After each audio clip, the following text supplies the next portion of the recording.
tatala tala le leona motu o le pawa e mala malama pongai olo uingo a fa apea lona mafuaanga atonu e fai malu io se tasi i le nei o langa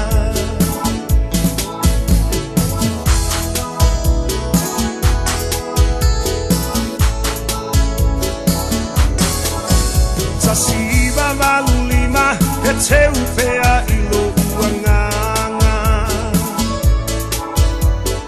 Amatanga o le pisingisimo se la asanga Oloa male fale aeta ufie matai Manatu ile malosi langona ile vai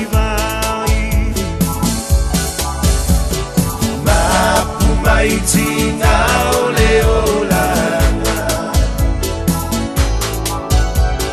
Samoa utele fatufua o setala Polonga e tauma faye atina e Nau ia maua selunga nai Atali ile anga leanga Lea ise ono sai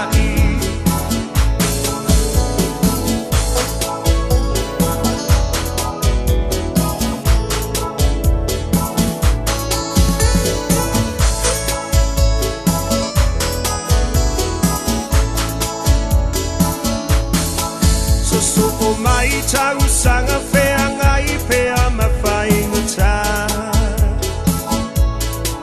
No no fo I malono uta Wa pei I tau se panguta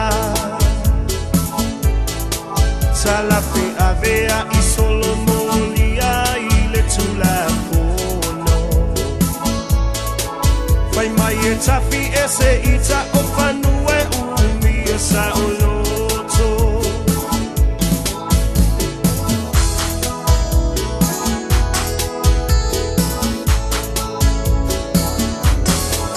Sapena paana tinati inga uta ole puiai Elangona ole fefe a o Yesu na ia tai Tasiva maluiva mapui maota o taupau Ai amata le tanu finau ina ia mautu Maitina ole olanga Samoa utele fatufua o setala Polonga e tauma faye atina e Nau ia maua selunga nai Atali I leanga leanga Lea ise o musai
se tala Polonga e tau mawhaie a tina e Nau nau ia maua selu manai A tali I le anga leauna Le ai se ono sai Mapu mai tina o le olanga Samoa utele fatupu au se tala Polonga e tau mawhaie a tina e Nau nau ia maua selu manai A tali I le anga leanga Le ai se ono sai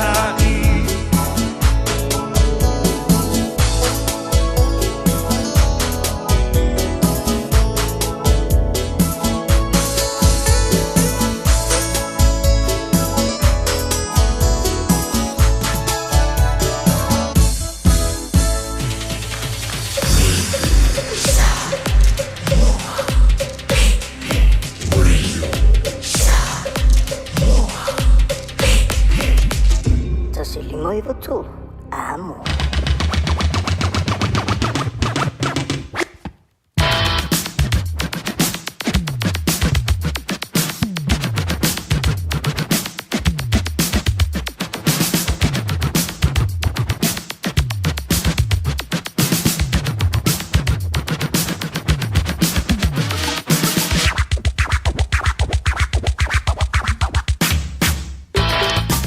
Lewa si antia lus fun male tasi bidu tu tani ya le se fulu male lua ile de ya woli ala so ngfole de ya so se fulu male fa ole ding basino a perila lua fil woli mai fi fil nga fa tal fan tu Samoa ila fa funga anga la nga fo ile la uta poinga tono mo te malawa fo finga nga tono pisinisi o company lunga la tele fa pe fo ilunga o upenga te fa ilangi so se tru olo ma wa me yang ya le ta tu fa wa le nei fo I vaing ola woli ma lo le so fu mawia ma le langi e mama ta sia ole da lo ma wia ta tu mai lo na lo fa ma lo da le inisi on tru pe ri America Samoa Hawaii e ma lo tele o America ole fa ma tu ina le so le sa no le si lo telefono to ma ko behind ya ma to fa telefon to le so folla ile vanyasus asilie pira amtelia ile so ile so nafia ma to ya ole so ya te to ya le da wa ile tanto alanga fo ile leo sanna le lo davita ya ile umarngi vanya so ka ko fa pe ina fa so to ria ya dia ya le fa antan fa tu le divine la woli e tamba tama tu all over be on tu mai al mulipanga to no mount malawa eva before ino fanga lo to sielo o to so fu malo lo ina tam sia o le down lo maruia o to uma a fo ese tasi o lo o a fe fo I nga se o latino e ma se ainga fo I lo o a fe al balanga al mari maleoti ele di fo I ve so fo ya Michel Samianto ele fa ma tu ina le o popo nga al mari mo le to malo o lo tanto o li fa ola ya tanto de tano antu ya teia ma ya lo fa la na fio pa ya tulo na alfa ma fana lo na alfa ma lo ya mawa I tato umale ma fana ma ya teia la usale vi ya la senga o le tu ainga sava before ya fai fi au so se fanta fai to lava ma lo le tano ma lo foi le on sa ya te dane foi le nga wenga lo fe nga yema val tu ya wa la val tu singo le nga wenga le tu ma lo ya to le on sa Jonathan Tonya Reverend Philemoni ya mal Tonya lofa kalisi malo sina ina le peninsula terra tu peninsula le ding vangola woli le fakasa ya malo so ifu manuia mal langi mba Jalusia ya Allah manuia tato o ilona lofa malona le na mai ni fai un ora yaso e on meno tu puya ja ora yaso no sei me vai tu nei soli pa ora kui pa uma koi o le lo ase me so mo le me na telefone ya ya wo ko fa pe ka I ko ya soli ola e manga ya ki wan wa ya wa ko fa no soli ri e ma no si la ki ke kwa na kui ya ka ya le fi fa to ya ile no fo le tu wa tanto to fi si le fa I lu mo no ai le o tu no le dei va ya so ta hua ile o langa o tanga ta ke risiano ia a tonu ele fou ia le vai tau ole e seta Michelle va fa ma tuina o puanga ia o lona maliu malona tu manu malo ai ana le ai nei mea ia ai longa tantu te mawal fa tanga le tantu te tau sinio ia I le ola fa le anga a fa pe I mai lo ola fa le tino ia le menga le kupuia wa ko kala le sa fa for ngava yesu ia fa pe fu ia mama ia lo vet yo ele se kawe ku o mo ko fa le kongo amuma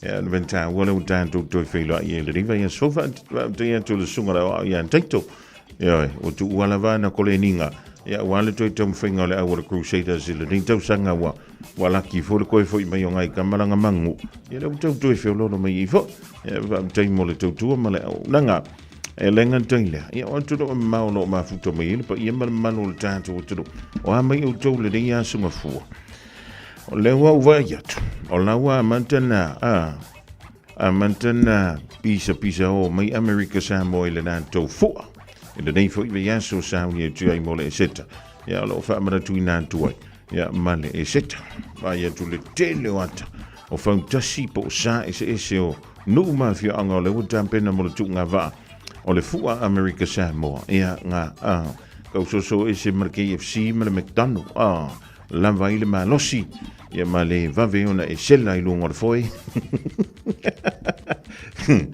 ia fa malo antu lu tanga ia te pe le to ma tang ile nei fo ia so fu le so la ia to vai ia le mana ia mai le la fo ile le wa ia tanga polo o le nei fo ia woli ua tu ua onga le fana ia ua tailo fo ua amantana e fati fo ile le o le futante al sfulu mo le lu ia ona ole ve vesi o kamba ngai le kai e se fulu mali o nei me tamiti ele onga ole makwa fi we fang nga ko ua le onga ele ka le fiku ele afa le onga o le von fia le dunga kambanga o ele le matua le futua avena ia wa so livi fo e se e koma ma se va wale vana fia la tamana il taipo fa fango I lunga misiana like ia e tai fo lan se fu we va longo we ko fia mo a o ke minga wa ma kwa alu ma anko le malos ia o nei fa na fu ia ka ko on sai e di fa quasi e ke halu fo o le fongo a inga nga ka mala ko fa o e nga e ruaku e ko ma por fu ia nga sa ko lunga fa Tana van tui nai me le pone le rivainga le tai au ia ai ni ia wo ia fa tai a musamala inga le mafuto mo ngel tanto polo kalame fia le e noka before ia junior for mumala inga in Brisbane Australia Kasiano sanele mala SK crates for wina tan yellow mala inga le mafuto mo dai pampa toi bitono pichilia le na ole le yo kilani sautu nei Nicole wa ia io o le fa la ina la toi ole aso farele ia male aso maliu kala la ia le toitu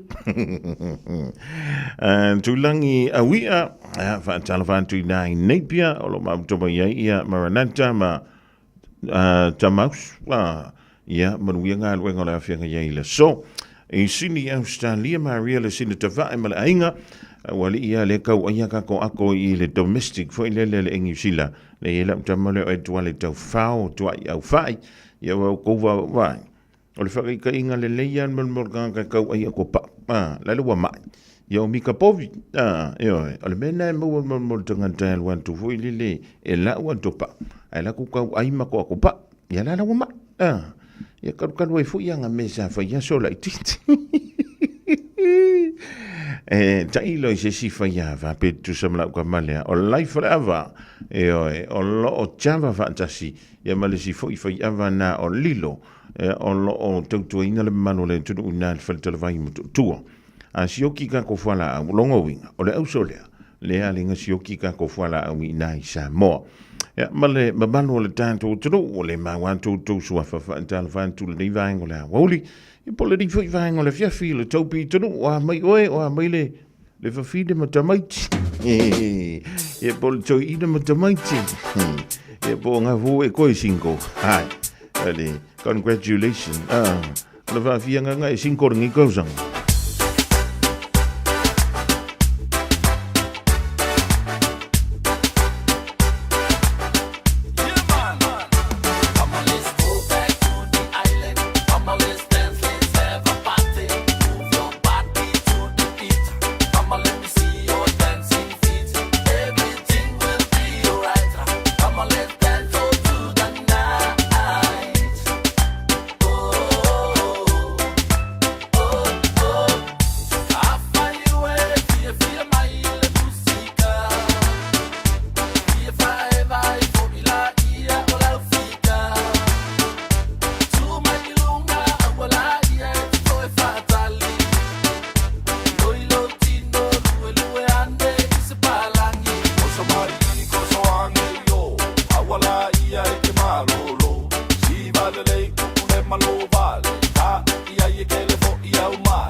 amaka pusi pe o e o se sainga.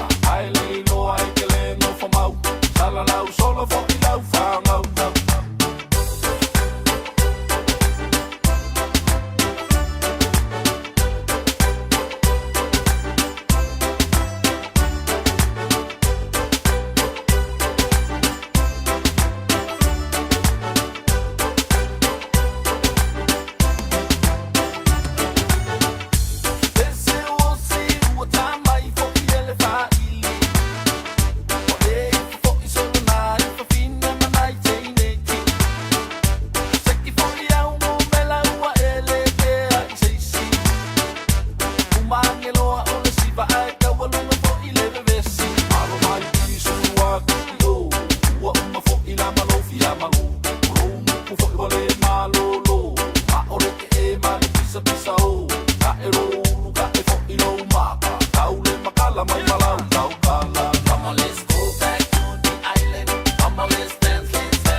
Fianga ba Richard Parker le divango la woli ina ua se antula tatu te mia famala fibiru tele wote ainle afol se fulmole lua ile fenga yola tudok ma nga wenga tutu ma fiva lo filiba le ngantila ole fenga ye foi ma malo longo ma vai enga ole dia woli ya file nga ole wa mo fo le tatu filo inga le so ya ole tala fo ile le te mana tu ai le tala fo ile le ya e sauma ya kopo ile sa ilinga ole fa mnu yanga ya lo ile tina le woli ya fai la na tamba fa perpe sa we lo la ngor ko ingo por vai longo winga fa campaign for kinga e sauma ya kopo ya if you feel ria wo ole tatu te ma fu time le suyo e sauma ya kopo ya le fionga ya la pepe tala ile ne le ti marketing ya fa before ile wo nanga le digital ya ma le pepe tala o lo o le talo fa vancha ya la sunga le fa ya onga ngol mona. I'm very sorry for your pass away on the weekend. Iyo, ya e whawhira ia tō fo I lau sunga le, taita yo le, o le tātou au o le matai, iyo, ya, la ngona fo ia le whano noa I le meo lo tupu mai yala, ya, whaingata tele le nātu lang o le tō watu whapenai ofa, ya, so ia, o le tālonga e whapena, ya, e whaftai fo I lau tō tapua inga hoi manu, ia, si, ta longa fo ile vao na ya matu au dua au kilan wa matu au no fo au kilan e dua matu au ba nei yo tasia la wa ai lo la ia la pepe ona mana tu ile tana la ngal sanda e te leo ia e sau e te tino ia ko polo no winga.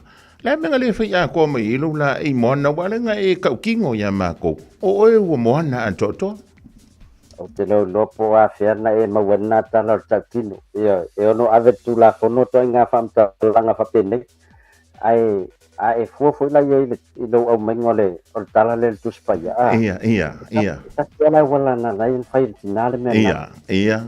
Ole va ai le lumana i whalo whani o lona inga. O le sire ki ngā whai campaign ne ia i rau. Ia, ala ofisili. Ia. Ala men tupu tau awari. O whea la... Mo no sira fia la. O le mana i o le fia fina le na sau ele mato talo. O fiwa kom whai lele kwakat kan wai lua ka alonga sau le fifinga. O le talonga matai ma le talonga le Broncos. Kero. Ele i o ke me sau ka alonga o le lo semea. O le mea ke fia. O langa avauanga o urkaya o pola skonga. O mane makoa. Tali, me ke pisa o fak. Se o moi. O moi. O ke falo me o reka wa maka ku le sumpor kai o.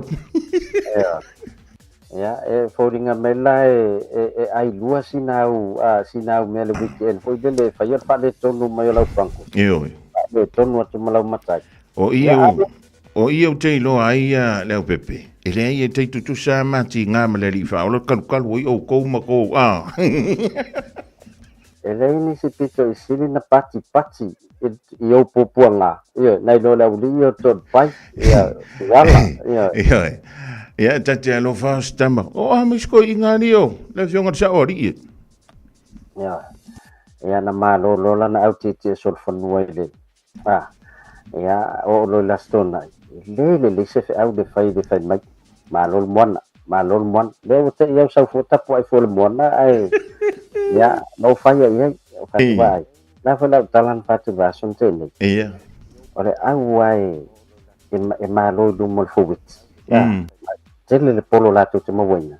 Ol au na malo. Ia la tu na no ye le ta longa la stona. Ya tu no la nga fu ya wata longa ye tu mona tu tau ta pena.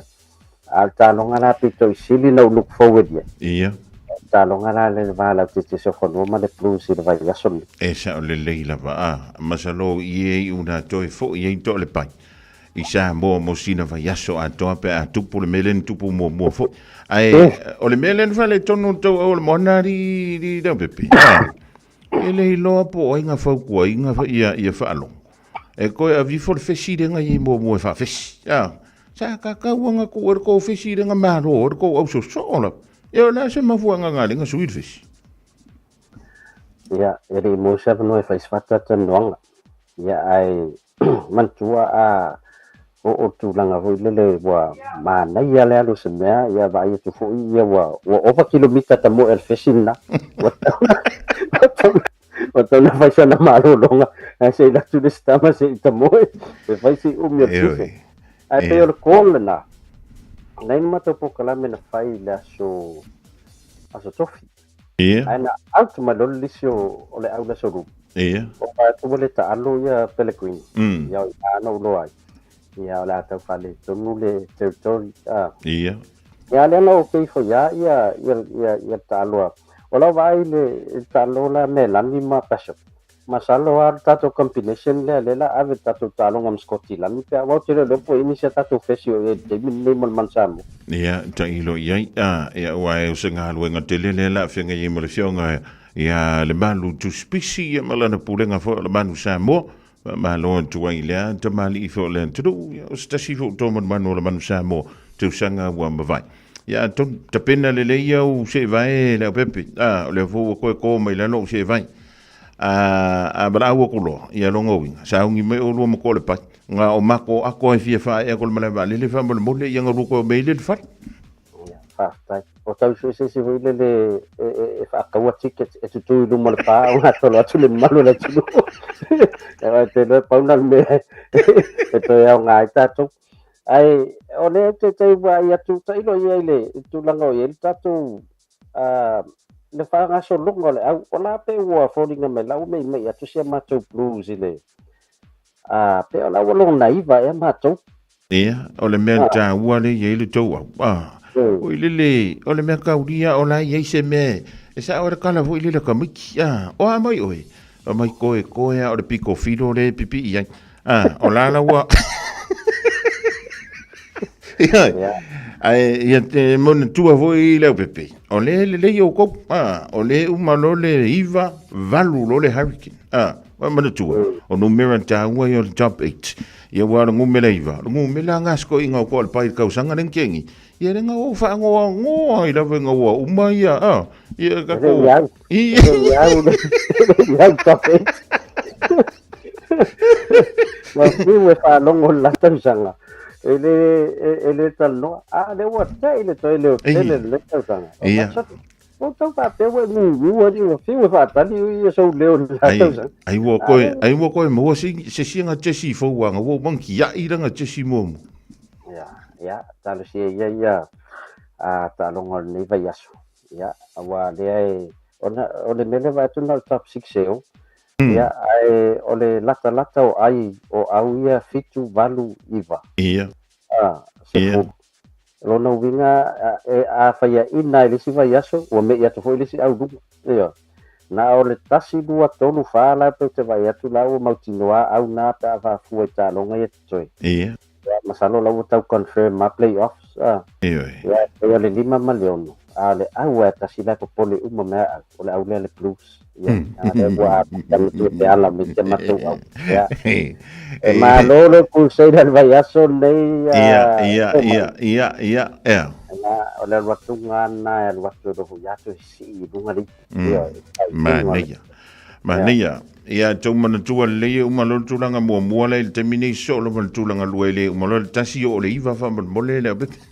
Ai au la tulu. Ole au ma sani tulanga mua.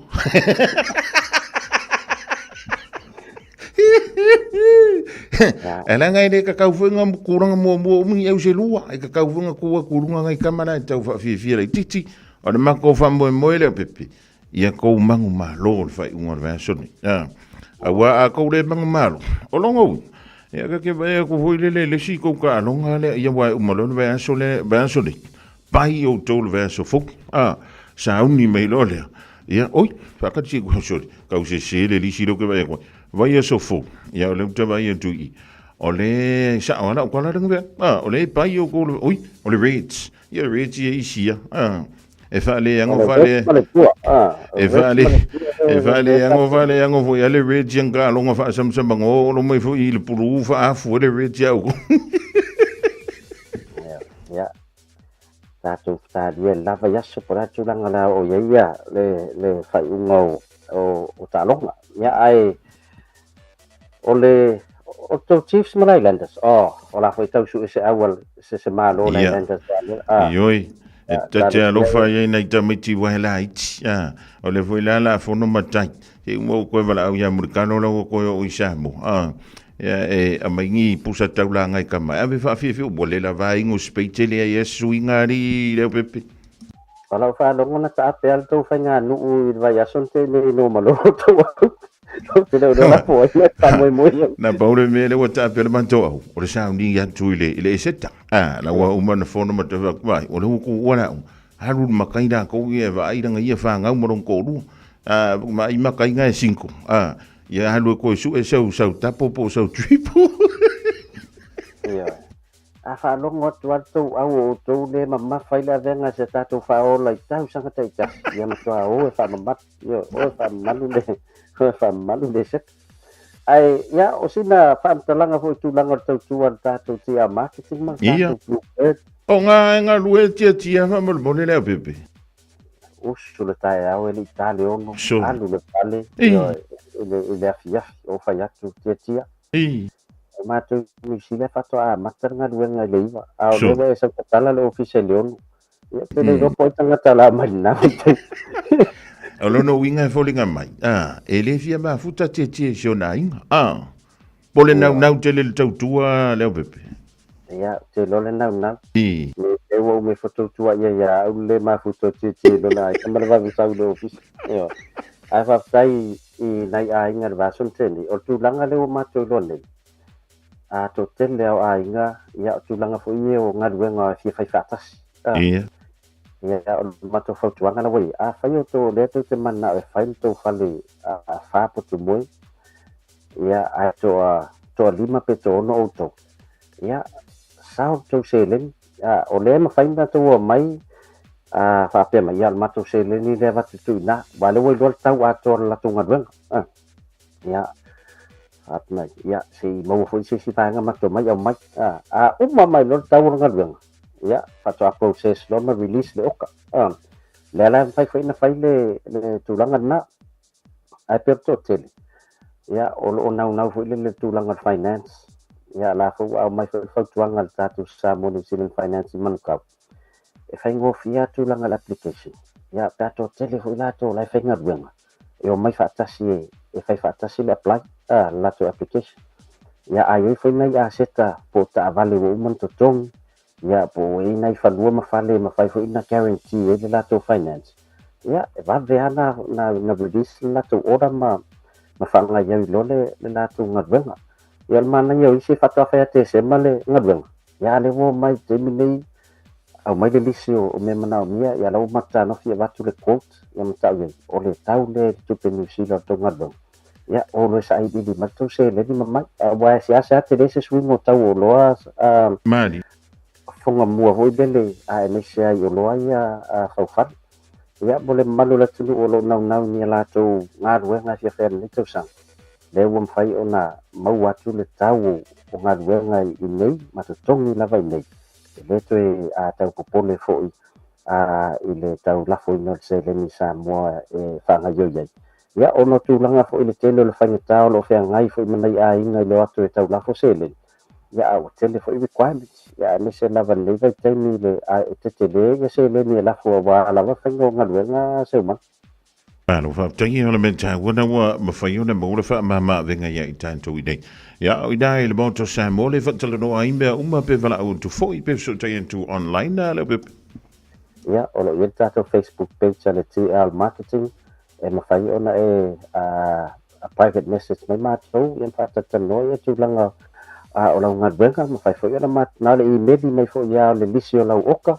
pe te so tai mai matou le info@tlmarketing.co.nz ya fai le so tai ya pe vala mai fo le o lu tasi le mono to lu fa ya o tulanga na tatu to TL marketing lo yai ya le fanga paanga ma le Bluebird ma le Samoa New Zealand finance ya ale tatu Pacific 40 fonga mua ya o lo fanga ya le peso o tatu pausa mo a lo sa pele lo fa tatu cash power na tatu tanga awa de tengo fion fa ya tu le fanga tatu talo fa bata ya le ngata na fanga fa tau le sa ya tu le seta ni va yas yo de si awala va vele fa tau le seta ale la fa talo fa bata fa lo na la tata i to ai yo mai fa la to fa tau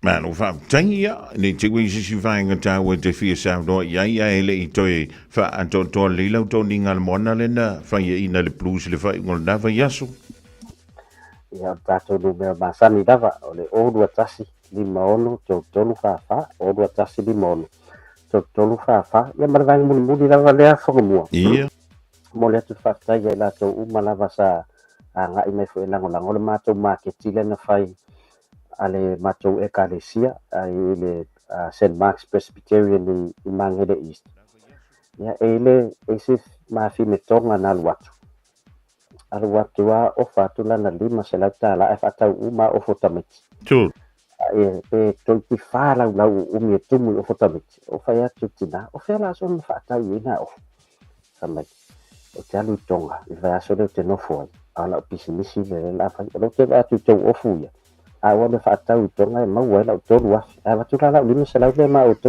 tapso sa ka ulang ai fai mai la fe lima sela uma ma ko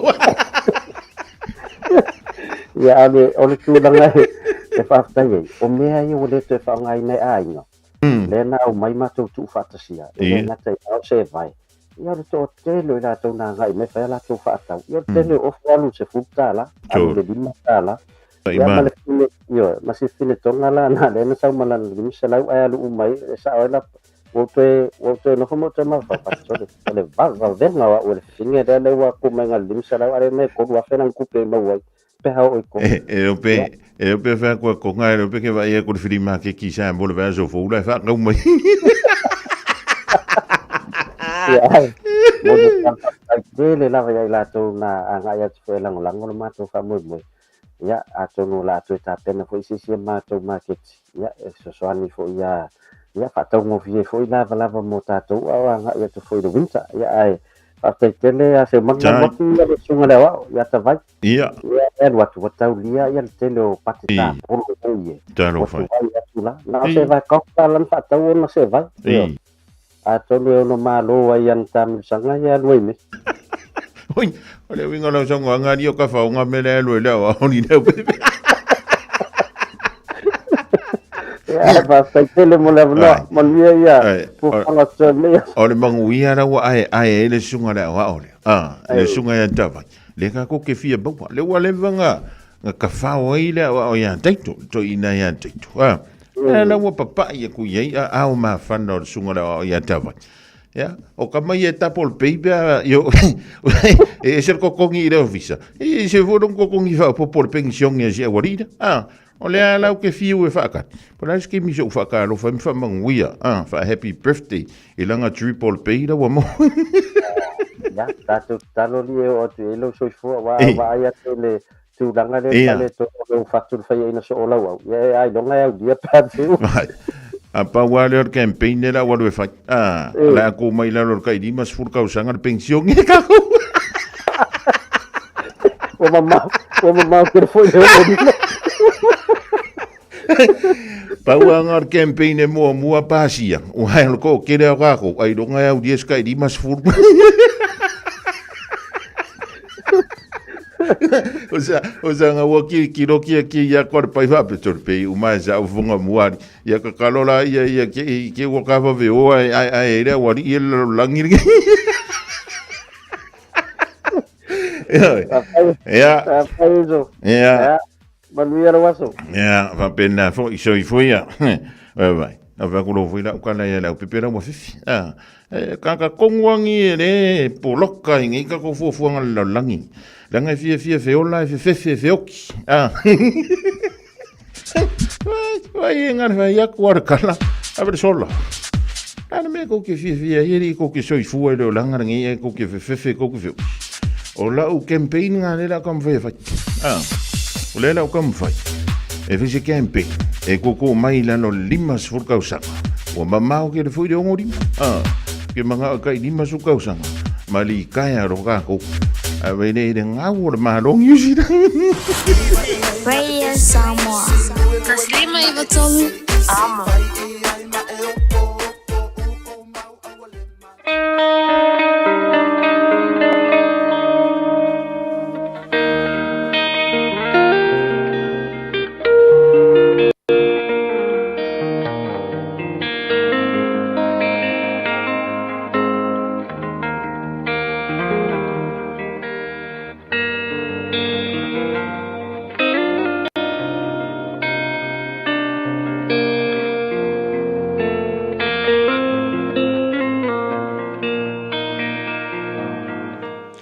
I le anga le mai peo le tua ia le ua to e mua ile avanoa wa fu fa poponga le tatou por kalamba i le nei foi vaenga o lau fasausunga. Fi foi tauina ia te ol tu se la apostolo Paulo le kalisi Efeso o lona mtau poe far foi pula se furuma le lima mai tala la apostolo a ia mio fa maoni i le alofa ia tutupu i tatou ia te ia i mea uma o le ulu lava ia o ia foi o le keriso. A ia tātou, a ia mio whamaoni i le alofa, ia tutupu i tātou ia te ia i mea uma, o le ulu lava ia o ia foi o le keriso. O le whamarosi mo e mautai aone, po le o uli nene, po le afiafi wane, o le kamirisanga o le upumoni. Ngoi roll le upumoni fata milo le upumoni e ile kamanga akusia kula wori ia e fai mai e Paulo longa reference o kamanga o Alexander ia o kamale sa iai mea nga whaale kongu ai i ko kongu o ngā ruanga a o ka ngakan makwale leia o le au na ngā tangata ia ona mana na o le o la uri ia Paulo wale wo sen mai e se whama o nginga e le aima se mea le anga kaukala le anga ila apostolo lea nga ia wha makala sa o a ia le o langa o le kama ai maise o langa recommendation nga whai iyo e o ngei mea umanga kaukala mai ila apostolo nga ufi lungo le arofa e le wha pewa nga e Paulo ngi winga le anga o le kama lea le inga ia wha makala sa o a whai malanga recommendation o le kama lea o se kangaka le leikele what do you think pēng wha peke kusia kuia apela mo e whai misa reference o loka longa nefi voyenga la mai whai kuia whai mai fialu o i le ikula o ma wha koa le kukonga e wha sanga i mso koma mo komoro alofa i ko inga wai vai o le koa kele i o kangaka wha penga e ki ngālu ka kuiloa ua recover o restore kama lea ala lava e mau wa winga leanga kau ke mga o ia mako isa sapala mauangi ko e whaea mai lunga pato lawa umanga yele restoration a leanga pa ia le tua e whai merkala la apostolo i a Korinto e ufi mea uma i le alofa e ngala le sa wa ile upule spinning the truth or kamisanga o le upu moni o le mea moni mai le tua e mawhai ai o na ufi tai mea uma i le alofa wha le atua. O a wha le kongu, o a whainga kā, e maud lava i le anganga o le atua, ma kūlai mai ei le mea le leisa nātia. E a fua mai, ina ua wha i loa le alofa wha le atua. E wha pena wha le atua nei tai au, a jes kaka wha pena o lua wha whasangai, o lua i o au ka wha. Wha ali ei le alofa. E kaka fui o lau whangau po kongo lua inga. O le kale sia whaari ei le alofa. A ngale anga mai alofa aku iai. A ika mai wha maa ngalo aku iai. Ina ia vi ia le soa foleri. Ai koe wha manu ia i le tu e te. Ono le soa fo Yesu. Amen.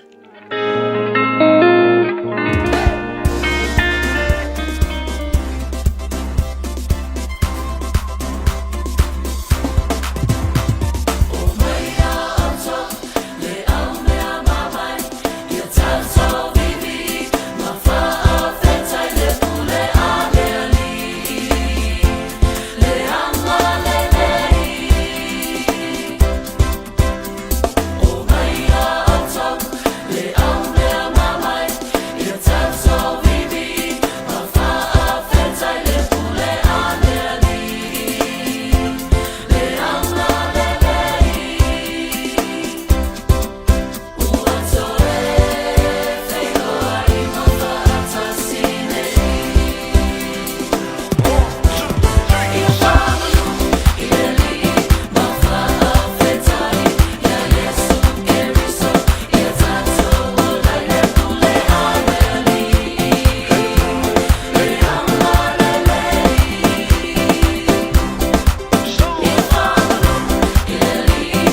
ia fa mai o talani mai ate ro o le tina fa tonu mo te fale mari ia kilani sa fa salaina fa pui mo le lote sanga mali tonu masinga na vai aso ilona ia ina le tino mali liu malona mawaino ni tupe le to fa lea o fiona battle sanga lu mo fale mari o le tipe ne funeral ta e tau tino ia February le monio yanga mani morianga i so tanga ilona toi tong fio toi tino mali liu o tangata i funu tanu le Waikumete Cemetery ile taimi o longa vai ile lua fe mare futolu le au fia i male spu male tasi o isi fa tionga ni butia tu sampa mau fa mstonga o fa ilo ai lua fe sulfitu ta tapa ye paklich ile tonu wa fe tala tu petongi ile to fa ta tieno tino mali liu male tu puni o pusa mali liu ta le ile lei ma ye tau fia i nei vai nga tupe na ilona fa ye senga lu nga lei ai sa ye tu sa alo tino mali liu tu tono pusa mali liu e no mani vai nga kavai te vanga na yo la tu lava sa yai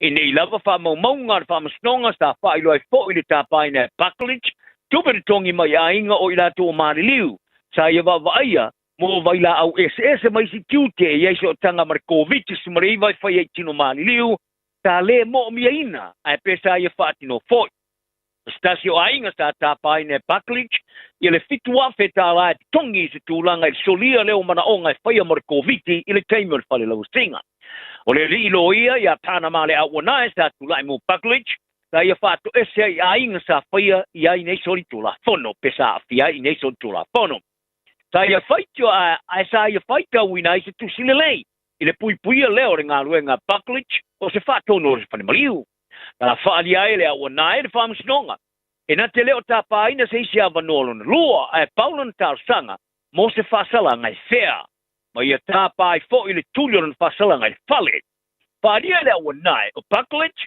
o fata ma ia pali ngolo na inga o ta ulenga ina e tu sa mare mesa ai faia wa ulang ia fo ilo mingam fasala ngai tainer fam stonga ai sa fa dia le fam sino judge evangelos Thomas o tinga sa fa ye baklich ainga ole na ole lucia yo lato seleni ai o afianga o lato falongona ta fa ali tu sa o ai ya ele li fa masino ya baklich fa pea e de kilo ya ainga mamale mata lofa ona e tu ile o lato papatua i se fainga sa wa ai e sitting ya foi le sala mo o baklich ta to e fa joina e va vasta mane Winston Peters e telefonia le pale mia ta fa ye te uno le rangi winga ila fonga o loa Amerika e faulu fale atu for terror.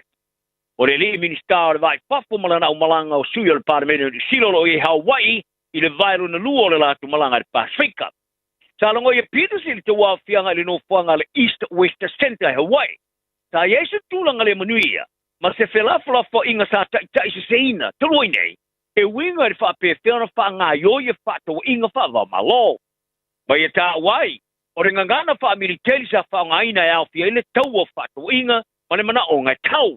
E pēna tilo ia i oni manatu so o na whai, toi la lata le maai. Au iei tonga ia pēna sa marana o maranga le spraile. Sa whai tio ai, sa ia whai tio inai, ile pāre mia Christopher Luxon, ile tele noi tata ile le rangi winga i tūlanga o la fonga o loa a Amerika e noa. Ma le tala no mo mai i hateia. E Hawaii, ta tala no ai Peters e winga le tau tuofu o New Zealand Pasifika. Ai e whaari ai o le fatu ma le wha wau o whakino ngā New Zealand. O le whanau naunga le ngā lulue mauso tō whawhine maka seni le Pasifika. Mo le tapu eina o le tele atu o le malu o le pui o le tūwhatasi. Tele atu o le lau ola manuia ma le lumanai. O le tele atu o le vave mau tu na i fesuia inga e iai. Ma avanoa le e maua ma mea ma whai ona whaia e tangata Pasifika. Ua wapole tele ia po mai e winga le pepisi o le wha mai o le misela o wha o popo le numero tangata e a fia i wha mai e turi pafo.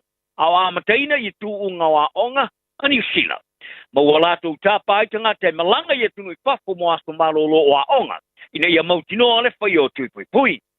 O le wha tonu le pui ngō tōng fitinga wha po mai le soi po malolo i nā New Zealand. Dr. Matthew Reid. Wa i whalia. O le pepiso le misela wali liani e tunu e fia tangata e whai aso malolo iai. E peo Vietnam, Thailand, ma initia. E o mai le temene o Amerika sili ma le on se lau tangata o wailoai wa fia tete ono. Ma Ontario e Kanata e sili ma le malu se lau tangata wa fia. E Australia lima sulfa tangata sa fia le misela le tisa ma le tonu masina. Ta fa tu sa tu le lima sulfite sa ia to sang ato to wai. O le telo tangata ia fi Australia, e mafu mai tangata o to te liwane mai e tunu ma sa ta fa o lo pipisi ali misela. E foi tangata vi silava ile lo te fale.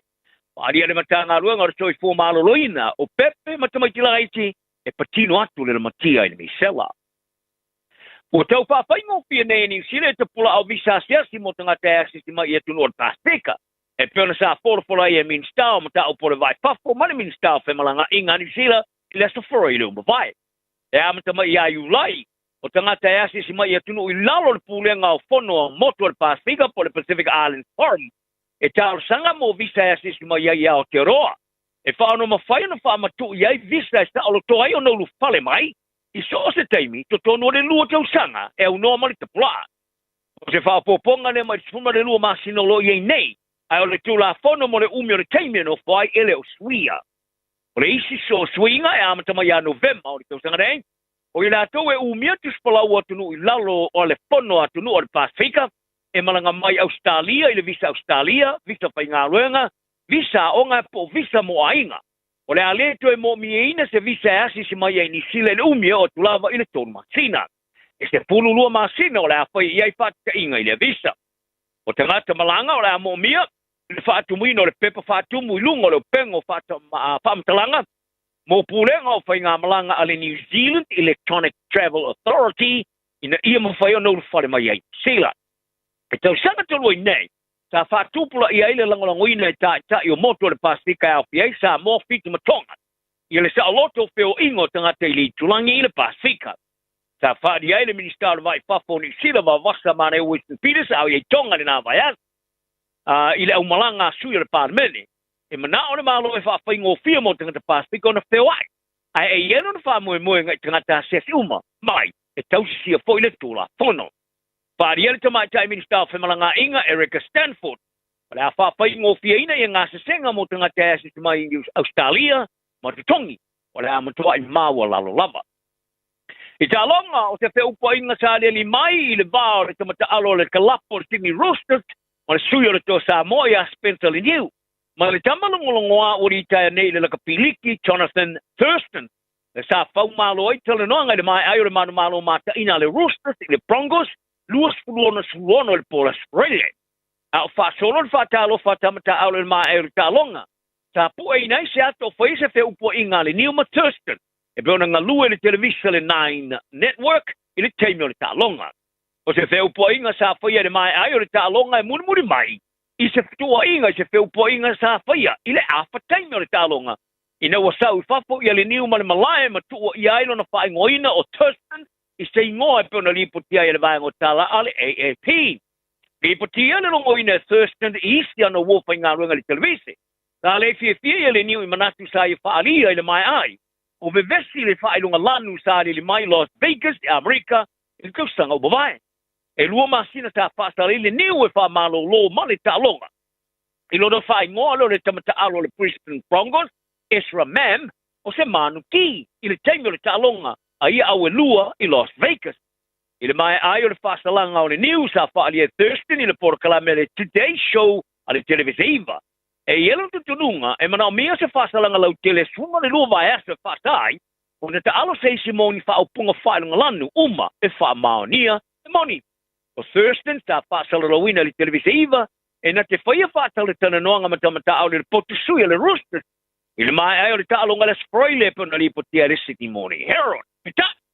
O le isi tamata alo longolongo amo mua le Brisbane Broncos, Cameron Smith, tato e tapa inatu stemi vave le whatau teia nei whatal tanoanga. Ai le lipotia le News Corp muni nei, o tua i ai le wha ingoa le niu, o Thurston i se upo valea. Le lipotia ai le tua i le niu o Thurston i le whasu susu.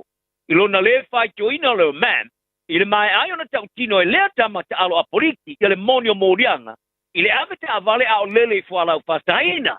I le mai ai leo se wharavalawe sa feto ai ema se ista a vale, sa i eitu tonu steine i tite na ar whatu sanga. I le ipotia fo i le News Corp, sa le fia whatalofa i le sui o le tō Samoa i le huka le Broncos, Billy Walters, o i whai ngoa o le Snitch. Te luailo na a waife o poinga, i le vevesi i le whailo malanu.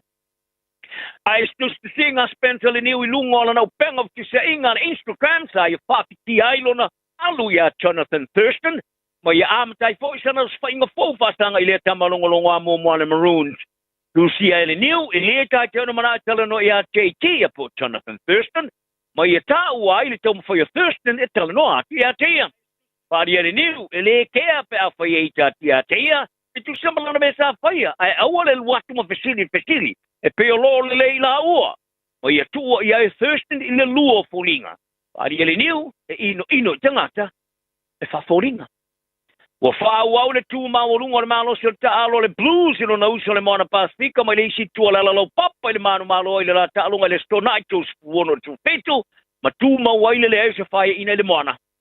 Popo ia ile tinga o le manu malo o pasia ina le Blues ile Moana Pasifika ile fa tu longa no a wo ia ina le fa so longa le ta marsanga o le Blues o sa fa ina le tu longa iva ile Moana Pasifika o tu e palasi la lo te fulu. O unga ista alonga feature druas a fai ina le Highlanders pastu toru luas fulu. Queensland Reds a fai ina le toru panua fasti vai lua por the Brumbies. Luas fulu ono tos fruiva Harrigans. Fai ina le Crusaders tulu su fato su tasti. Joseph Augusta Swali ma le Warriors. Ta manu malo le Chiefs tulu su tasti sul fa. E au fiei mal score ta amrstanga o ye nei. Lesa au fiei Swali sa am te mai tuola le score ye le Chiefs. Ma scoa i le isi tuon malai i le mamawa sili male. Se lau mita.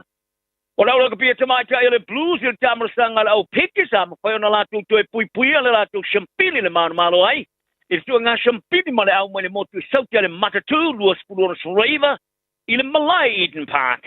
O le awhitau i le la le Blues male au masi i mai le isi tuon le vastatasa mane mai Australia le Warriors i le Satofi. Istay mo la fitau yeli champini Australia mal champini New Zealand ita mersanga awat matai asa po le le awal Melbourne Storm yeli Warriors New Zealand le fia pina na file man malo fast pulu sufa I menepone o fa wa wile so man malo le Storm le Warriors ita mersanga NRL it's full mar pitalonga e uno ma se fa ina tala na le yasto angale le so foi Tasilima Ivatolu Amo Radio Samoa.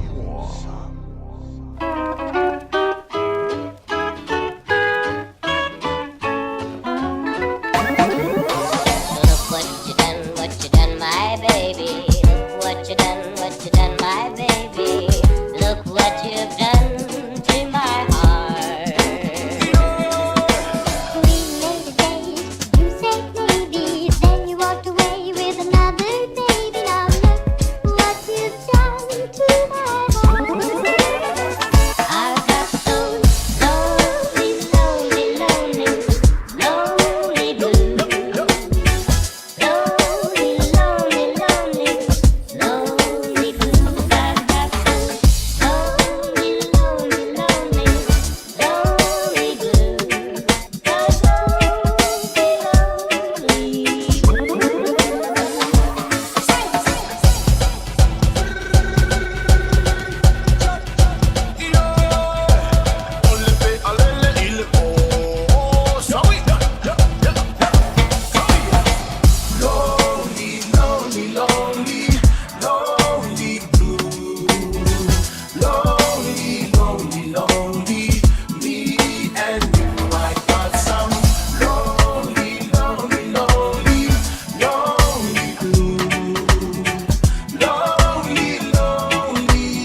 what you done, my baby.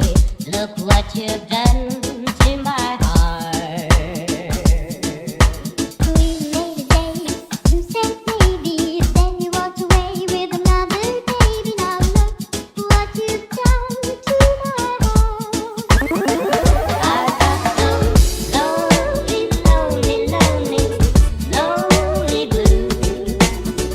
Lonely, lonely, lonely, lonely blues. I've got some lonely, lonely, lonely, lonely blues.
The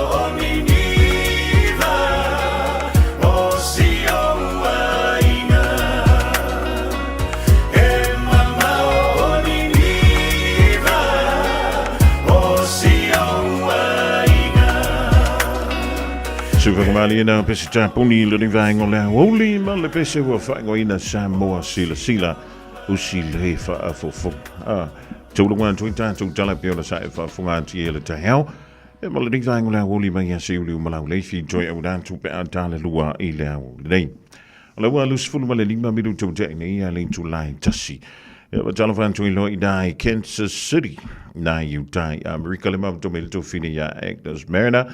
Before le tida ya lofa ma le tomaya isa ya tu loma ma lo le on sa ma lo foi le fa ma lo sia so pesio Josefo before ya hi fo sia ki ma sina ma Selena Brown Queenie Savelio Amelia fa mona e mo to ma le ma to mo le divine la wo le to to ale radio Samoa tele mai lo pena mo so wa no in mai mo tele mo tiro fi pena sa lu mo Sky TV ya le afo el jamsang muli wa fa ngoina all Challenger Series ale World Rugby ale sa taliban lo ile to o Polani ile fa ngol va so le se ma va to name o ile na sa ile ila va no muli ole Manu Samoa taito ofito le Manu Samoa le tu paoli ina ia ofiatu ile jamsang le taliban lo LA ia po Los Angeles ile masina fo le masina leo me mai antulole masino amperila e olona vaya so mo o le weekend mo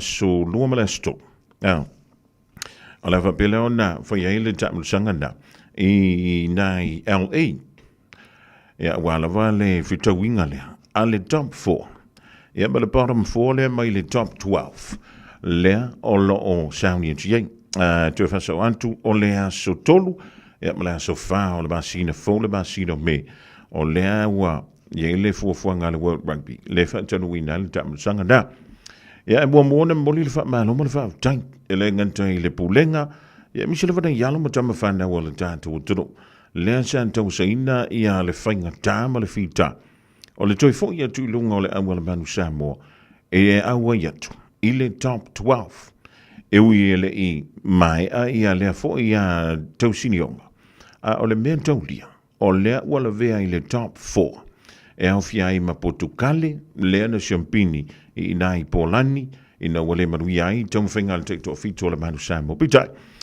na malono loka na tai le Manu Samoa i le la semi-final o i nana sauno mai i lanto ia safa salawina le tamusanga ua mauti no ai loa i ale no 4 e ha o le Manu Samoa i le top 4 wa mantua mai Polani ia elenga toi leo isi vai wa mai atu o ina umala valenta pena mai ile sa valinga le al tekto fito le Manu Samoa ile toi fo ia tu lunga e uila o lele i fato ina le fa mo LA ai o se tasi leo la sanga tau e te tau na uia le tekto fito le Manu Samoa lo no winga la o le bottom 4 ale HSBC 7 le ye le temini leo le au mai lano le vaenga na to a fa pito ilano e fitau ia ma le top 4 le ia le taito fito le Manu Samoa mai le Challenger Series Manu Samoa Kanata Portugal ia Malaysia au na intasi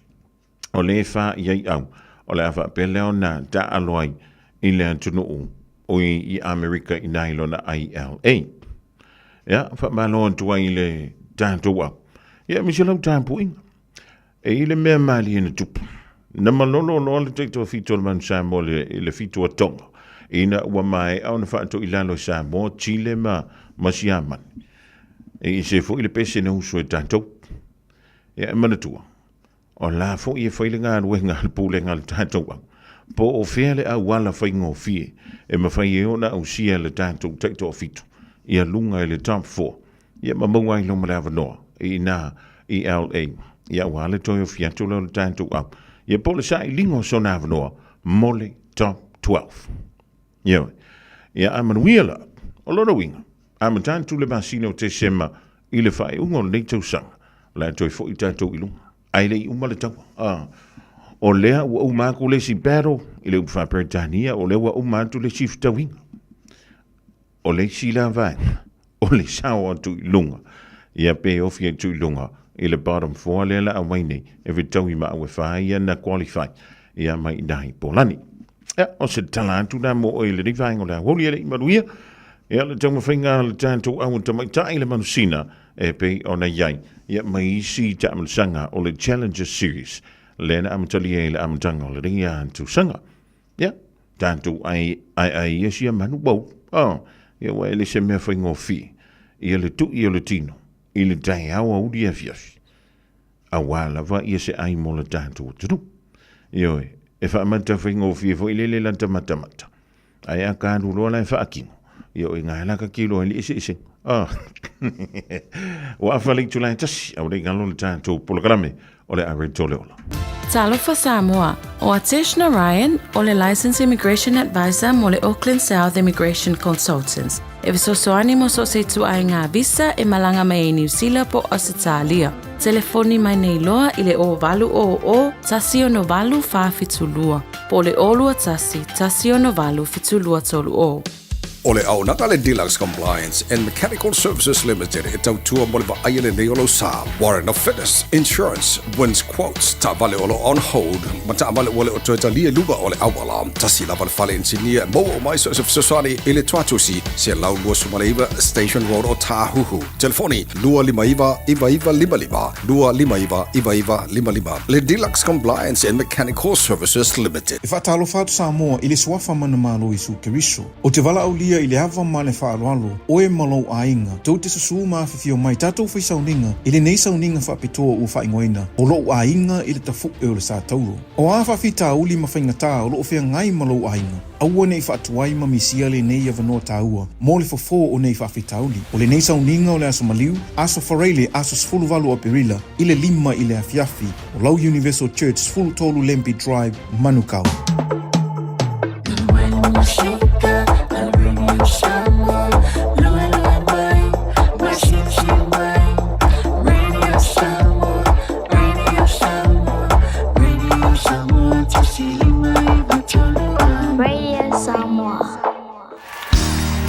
Bread of life sent down from glory. Many things you were on earth, a holy king, a carpenter, but you are the living word. Say it now.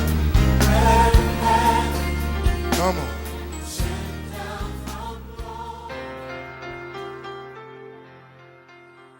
Alo falava tātou atunuu mai le tātou polkalame o le areto le ola i le whai unga le neiva yaso malo le ngā lue, malo fo i le soifua manuia ia i tātou atunuu ai maise lava pa anga le tātou polkalame le nei o le areto le ola.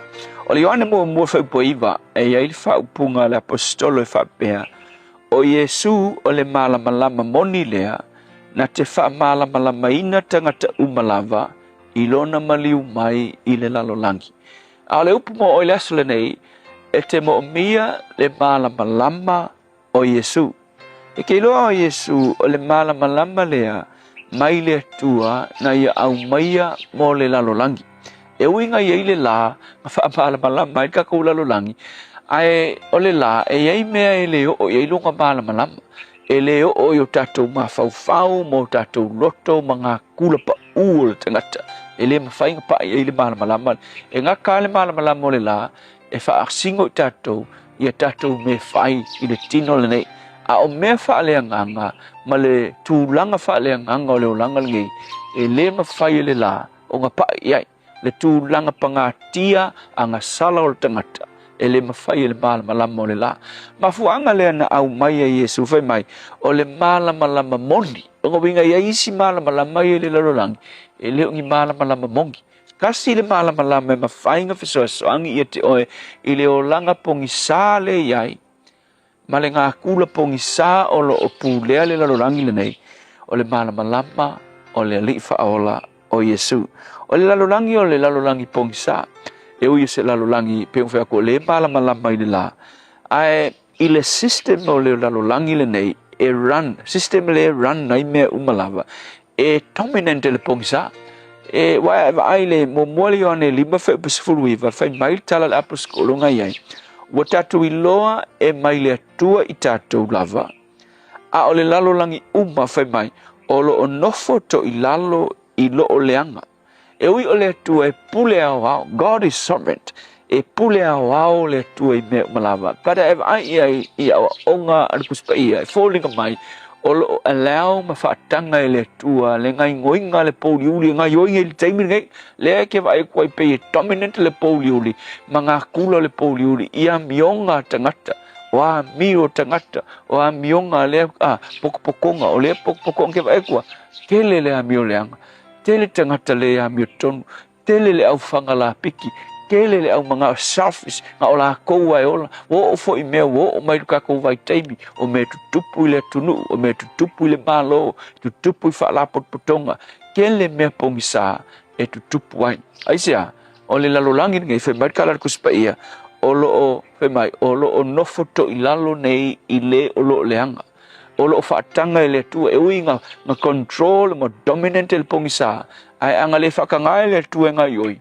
E pule au lava le tua ai o ile kaimi e kango ile tua makua ka ofi uma ile ngai oi ile poliudi so a ngai oi la ia le mea lilo le amio le anga kaimi ngai le lalolang ma fu anga le te vai le anga mio tangata o kangaka I lungo Facebook o kala tau tala ia o manatu malangono tangata nga o mea le anga a Facebook la so a koe umai fonga o le anga koe malowo langa ai sia ele ai se malama o iai.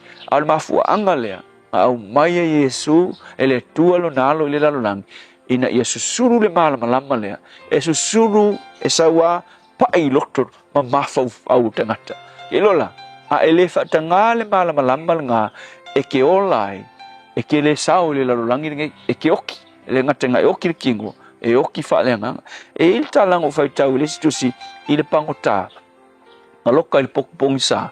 Ai langa me fia o le mapu e loka lai le poku le ngi fa malamo le poku pongi sa le lo se me ia loka I lo le pangota pa langa langa me fa mai e kango me fole occupy e longa kaimi mo ngaso o le fa ka vale o langa mapu ia o fa ka vale ko le mapu o langa me ka alo nga fa so umba lo fiu fa ka vale mapu ia kango lo pu langa mapu mo lo malanga mapu ai fe men la o le sias le pongi sa ngi wa fa le am fa nga vai fo langa mapu Kang foi whakavalvale langa map, whakavalvale, fia ia, se kama piu kau leanga leu. Ia olo le skei mo le whakavalvale le map. E kangolo u le map. E kongi whapelu o le whakavale. I kangolo kongi lunga le map. A le mele buku. Ua kongi kwa le map u le koe foi bele map. A le mele makere a se siling ele. U fiu la le e whakalikari, u le se map. Mai u ngoforo le whakalikari.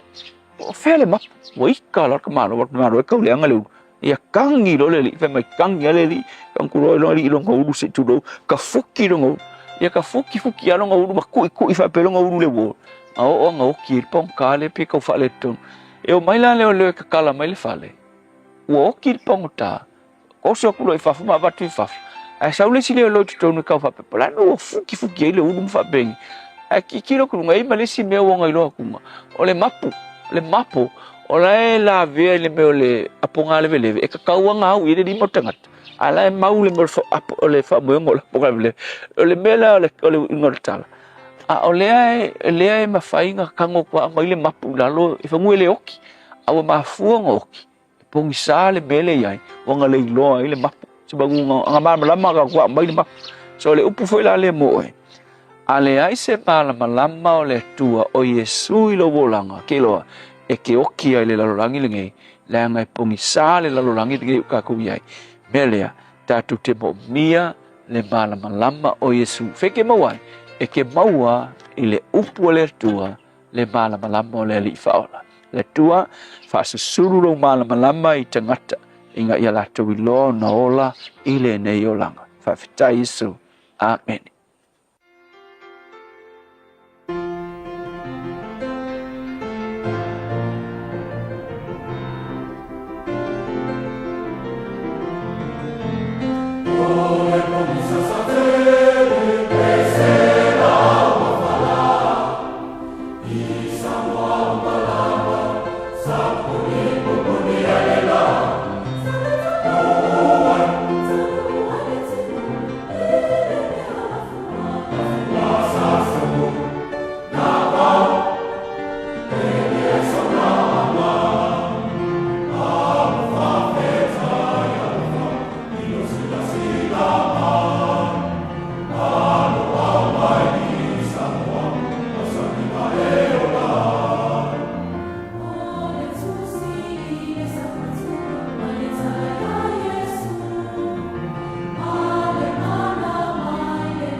Sa tele mai lo vepese fakasa le bitulu o papa toi tolu kan tuile polo kala binda ole a reto le ola mo e ma uile amatanga ole rikfo I vai ya solona lua ya ole masina lon fane ole tu sang le masina a perila lua filo lima fa tentu sunga le fife au ya pasta la fail ko po mo tanto polo kala binda vai ngola ya ole tu fa lo ngon tu le vea tu I fo marka ko social media di lunga I Molementa o le oti ala e ola.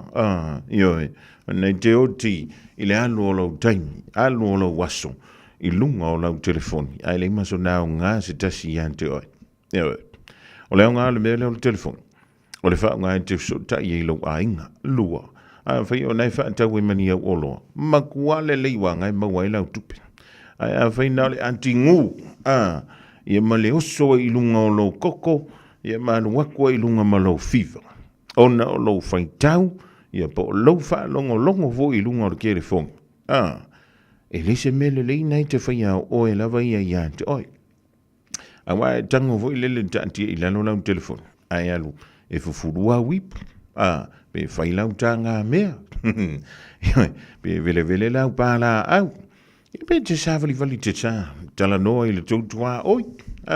Manta I ta vale nei whia ngā solo ai. Ti e le pasi. Sa vali a ngai o ile ai ia po le taulanga whaata. E maua fua ia ina, ia lo fia. Ona lo wea luantu e whiloa ia antu istangata. Tala noa, wha a soa. Ia makako wha peifo, soli. E wha peaka I kanga o ikari ingi o ka whaana vela veri. Soli le ai. Tele o tangata. E te tele antu ia mo meo a monga ma whaafafa. Ono o lantu tau avina. Iska mai wha a whitau.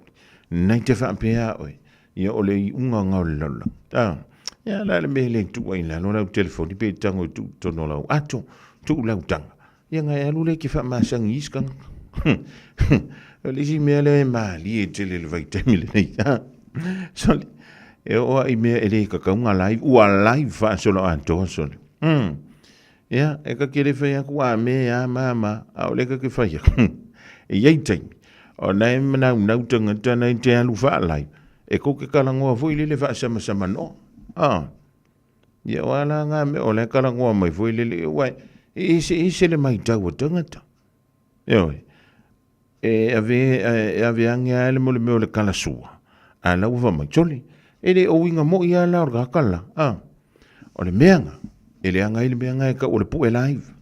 Ioi. E o I tala noanga foi e te tauna ngata I tutonu o le ainga. O I waru waku uma I fafo. So ala upule inga o le ama oi, lale, o ko e mai iai pai malawhai. E maa fuai sea. Ia waka ko wha ngā sele me le kaunga wha ngā kaimire. Ioi, e iei le sasi so se mea tātou te whai. Ai tofu foi le taimi, mane mea e whai ai. Ai le wha pia o le wha alonga kua wa e fia lai, ngā e sanga lai wala ia lea. Ai me konga e siri mua. Ma se I e tanga iane. Po o mali lia I e tangata. Nala e alu e kapu e ala ko waka. E le whanua noanga tele le tūlanga le tūla I mai tamiti a onga I Samoa. O le au le ta uastasio a onga. Ai, ia o le tūlanga voi lele o le masano mi ai le whaonga ina me I o whala au whaasaina. O ka wa ai aku iei ma le ulanga o le sikareki. O ka wa pele, sole. E se voi le songa so ngā whanau le riwa I ta. A le mea lai le angai. Ia la koe pu e la ko ma koe maua koe la wala ko. Ia au te whai atu. O le vavenga kau ai maa ngā kōru whai kimiringi. Ona o le wa ewa ai e lunga o le telefoni. A o lau whisiri la. E whape I mai lau vai taimi a o e a o ngā oi. Whawhianga o haku skoi inga masiro makua e whamali e le pule a o. Whawhianga whaasala o e le kiminga e a o ngai. Whawhianga e vele vau. Onga o la wā mio I le a onga iaso e la ititi. Ai ngā saua I lunga skama I mea whamai. Oh, lea, kua iai, mai. Ele kau ko ala I kiki. Kau ko mala I kiki hangi. Mau tātou wha. Mana tua o le nei le. Tātou polo kalame wala awe tole o lalwea. Sunteni. O le ne whape mai ele tala. Ia ngā kura ori ia wako I tina. Whamai. Ia ua makua over kero hong kai koru. Nioi. Ia ngā kura whamai. Ia lau sunga ele. Ia ua kaunga whaisau whai unga I ele tina le. Ia na e kuskusi aka le ali wha o lai lunga o le parpara. Ia kuskusi ale e mairu. Ko ea o la ua masi fingena. Ia vekure, oi, a whera wari ia ngau mea mai. Mai, ara ua koe o manako ala ngau mai manako. Ioi, e whapena umana mele ua tupuna vai taimile nei. E leisa o ngā o lunga o le social media. A au te whai atu. E le to o tele o tangata. Sole. E makuale e malama le kaimi e whai ele mea ka ole live. A whai o me patino I lau lava a inga. Ai maise lava me ni o wha lava lave ma tau tia e mau I soifua. E leo se kaimi ngai pu e sau live. Eoi. O le taimi nai ta tia lau telefoni. Ai alu I o e fsoswane. Eoi. E le wha pia e wakurunganga whamaile o le koinga. Ma ngai le kele o live nga. Wa le kele o kanga like, love, share. Eoi. Sau la ire. O sanga pauara kala ko inga vaku ya. Ba yele kaimi le sa ka wenge er ke fsoswane. Ai lima fai lava lo fia fai live. Ia tau ire ku. O ko vai ko le kiunga. O le kiunga au fai live. E tau tua na mantato. O le lua ave lua lima le waka ko yele o le lua ave se furu lima po le lua ave ma le lima. Ua makua sao le alu le o langa le liva inta. E na ona ta tia tu fa pena. Onisi vainga. Soli. Ya. Ona I tangata foi o la wata tia mai tu tono o pusa o tisi tulu. Adu wa o ele ai se pika ngai o wa ku pu e mai. Io. La se la ngona o se ainga o ye le date. Le ainga fa va. En pa wala mele na wai o ngar fia ku ai lunga. Ngar fia emmo ai lunga. Halu wala I le oi. La so mai tau I pena va peo se sina o lo ai. La so fika I pena va peo lo tama po lo tinana. Ai masa wa kula vas kana ku fai e nga po nga ka va pe. La so langona. Resi melo te vai tu examo. Sole. Se nga o sol fusu anga sole a vai le sa wala u faila. Le ai ma se si o so va. Oi. Ia. O se mele le ele me ka ku ke fai. Ia tatu toi mafau la val tangata ia te wala ngana la vai so ni. O le vai so sa silil ni. Ia le nal wan tu le malanga fa tu poleri fa. Ia ma ala langa ka ko. Le alo ta vita aleluia o san. Ia ala mere ku por fa un ore vai so la voletas. Ina fa sa tau ia te ia tala mai pa pa. O le fiole moto tangata le jai. Ia wa ke lo ngau va nga le nga aleluia mo sana. Ia le vinga koe ala langa leo ke kele kong yo. Ina fa sa tau. Ia se wa ka komanga lo no le tong yo la le li fa. Ia lu silina mo tanto le ni so le ni va yes. O le fia ele ko ko lu se le li fa o le ka ke fa ma fa ia. O le ka fu e ia por fa lava. Ia por kumu por pico iru. Ia nga, se ole mena tanto ma fu ye. Ole kele ole kan. Anga fa nga ka kawe ka ko. Oka. Se o ke fa ia ko ma ka ko milion ia. E leo nga tasi pea le futia ma le umele. E mawhai ona tūla I mai wha lave fa fo se I e peo se maliu. Se pili ele mafawfawina, po se mata upo e afia ilo ainga. A faila e yaiso fale motu, ma ua mo umia se fisosoani tautupe. Wala au mai loa api, o le Finance Direct Limited, ile o lua lua, o valu fafa, 533. O lua lua, o valu fafa, 533. E so ala upule ai o mana o ngā tautupe. Hello ladies! O fia whaafunga lo wau pe toi whaamomosio fōlinga.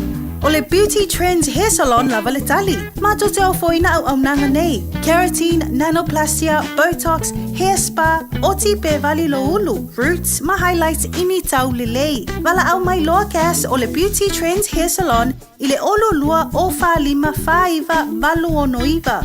Olo lua o fa lima faiva valu ono iva. Tatala ile fitu aso o le vaiaso. Talofa Samoa, o Atish Narayan, o le Licensed Immigration Advisor mo le Auckland South Immigration Consultants. E visosoani mo so se tu ai ngā visa e malanga mai e New Zealand po Australia. Telefoni mai nei loa i le o valu o tasi o no valu fa fitulua. Po le olua tasi o no valu fitulua tolu o. All I hear is Radio Samoa, Radio Samoa, Radio Samoa. Tasilima iwa tolu amo. Radio Samoa, tasilima iwa kuru amo. O le wan toi fitu miru tun tala o le tulai luan tala lua toi awa dātu tala i pe o na sae whafunga yei. E le tai au ma le awa uli ringba ya se uli umalau leifi. Lisi leo tātou wha silsilanga lau tonu mai lau fisa o le Radio Samoa. Wala wale longu puyeli o lau taupa ia malo o tau malu nisi o wha moe o le a wha tonu wina. I le nei fo i vai aso pupu i ngā ruenga. E misele tuku ai o a onga ale whanau. E momo antu aua ne ngalo sa lo minga o le tusi o le songa fantasi ma le lo minga o le vao filifili. E maua i whaano penga o Samoa i se sifu tutuila mamarua o nisi o talatu o Samoa o ala ngā upu o le matawhai ioi. Ala matai i le whainga o whaalawilawe pe i o whai poiponga ma liu o leo seo singo a inga fe sila whainga o Paolo o si i whaano halo whaalanginga i ka le sia ma le tele o le ngangana o whaano longa. E na o le fitus fulu tā lalo na tau. Na lo official Radio Samoa le tolu pa tolu ono Hobel Avenue i Marukau e maua tuai sau lo minga. Morisi whaam talanga wala umaila tātou ofisa i teimi whainga luenga i le lua ono lua tasi lima i watolu. Lua ono lua tasi lima i watolu. E pe tanga i saolava i lunga o le shopradio.samoa.co.nz shopradio.samoa.co.nz Ya ona whaima i leo lau o ka kiliva sao tulava i lau mauta po o lau lawa.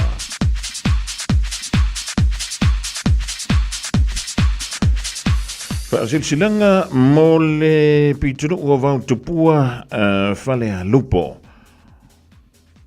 O lea uto e la ngai le fausia o se manumanu fau le ka le sia whaapotuputonga Kirisiano Samoa e whakasa i vau tupua i whale a lupo. Ona ua te lele a fianga o le manumanu olo iai nei, ona o le puipuinga o le saunga le mū. E whaasilsila antu i le awa ma le whaaloalo, i le paia ma le mamalu i alo matama whanau uma vau tupua i whale a lupo. O le antu i whaia le tātou whono, i le aso lusful ma le lima o a perila lua whelua lima, i le se fulu lua i le a wauli. O le aso malo lo lea, o le Anzac Day asfarele o le vai aso asau. O le awhaia le no whanga masani o le Lusefulu West Hall Street, West Coast i Glen Eden. E le whaatonuina, e le mantapia le manei ai sau whiranga lo whainu le lei. O le asu e ailo wha malama ma e tepa taulai i whale a lupo, ai e te lei to ai tau no mai i New Zealand nei. O le upo masani e le antonu, e le lei le to e sea nu poto poto. Tala au mai, ia mau mailau la fonga i le aso o tofaina i le lofa o le tua. Pau takialo sa nia le nei ia silsilanga, e le whaatama ia pasta la mostele pue mai, o le te fono ia se montafa o tine. Morisi whaamtalanga i te fia malamala mai, whaamole whaamso tai le antustusi, ia lila whaitatoa i le olua tasi, olua ono, iva lua ono, lua ono. Olua tasi, olua ono, iva lua ono, whaafetai.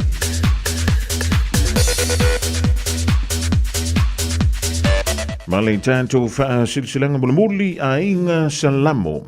Ia I tapu pa ia sausaunga tā Samoa mai le tai sama le tui manua se ia pa ia le luolon tuhali ma tau te whaatulu atu. Whaapito o ngafa le ni silsilanga I le a inga o le au salamo o loa lana mapapa au I au kilani nei.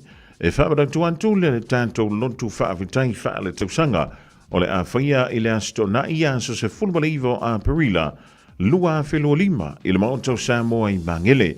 O le taimi a mantal sfutasi ma ai I le tai au. O se hawa noa tāua le nei tātou te toi wheilo iai ia maosi taulanga whaatasi ai ai maisel malanga mai a le mafutanga mai Wellingtone. Morisi whaamtalanga whaapsuti mai a le telefoni o le olua tasi 555 tolu ono lima. Olua tasi 555 tolu ono lima. Whaamtailo seinia le tātou whaasilanga tāua le da e le laulaua fono. Ya ale au salamo I au kilani nei. Ya o nisi nao tātou whaalinga lau tonu mai lau fisa o le radio Samoa le rifo I vaenga o le awauli a wala vai le longa puieli I o lau taupa ia malo o tau malu e nisi o wha moe moe ya sa tau mate ia pe mawhai o le wha tau nuina I le alofa maleanga le lei o lo tātou tāpa au sili I lunga ia o le alavoa se maari atuai ma le vai o le tātou wanti le ni vaenga o le awauli o le wanto e lua mala fa minute ya ona talo le o le tula e lua ya tafo le lua I le awauli ona tātou wa ngai maari atu le I le toi au dan tula o tala I vai whanua e peo nei whaafunga iei. I le tula tasi la o le neima ia se uli malau leifi. E wana vlelonga puia ni o lo topa ia malau topa. A tala vantu ia kisa so le whain mala ainga me le pone I Australia mau to uma o le masa a mafuta mai. E lunga o le YouTube o le Facebook. E la gantu I le tono mau ta malau. Whare whainga wenga a veo nei o la lau si pika. Wa ai le TuneIn app. I lunga o lau telefoni fi avea. TuneIn app. Io ai pesce malo si merghion.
Maria mai o talani mai ate ro.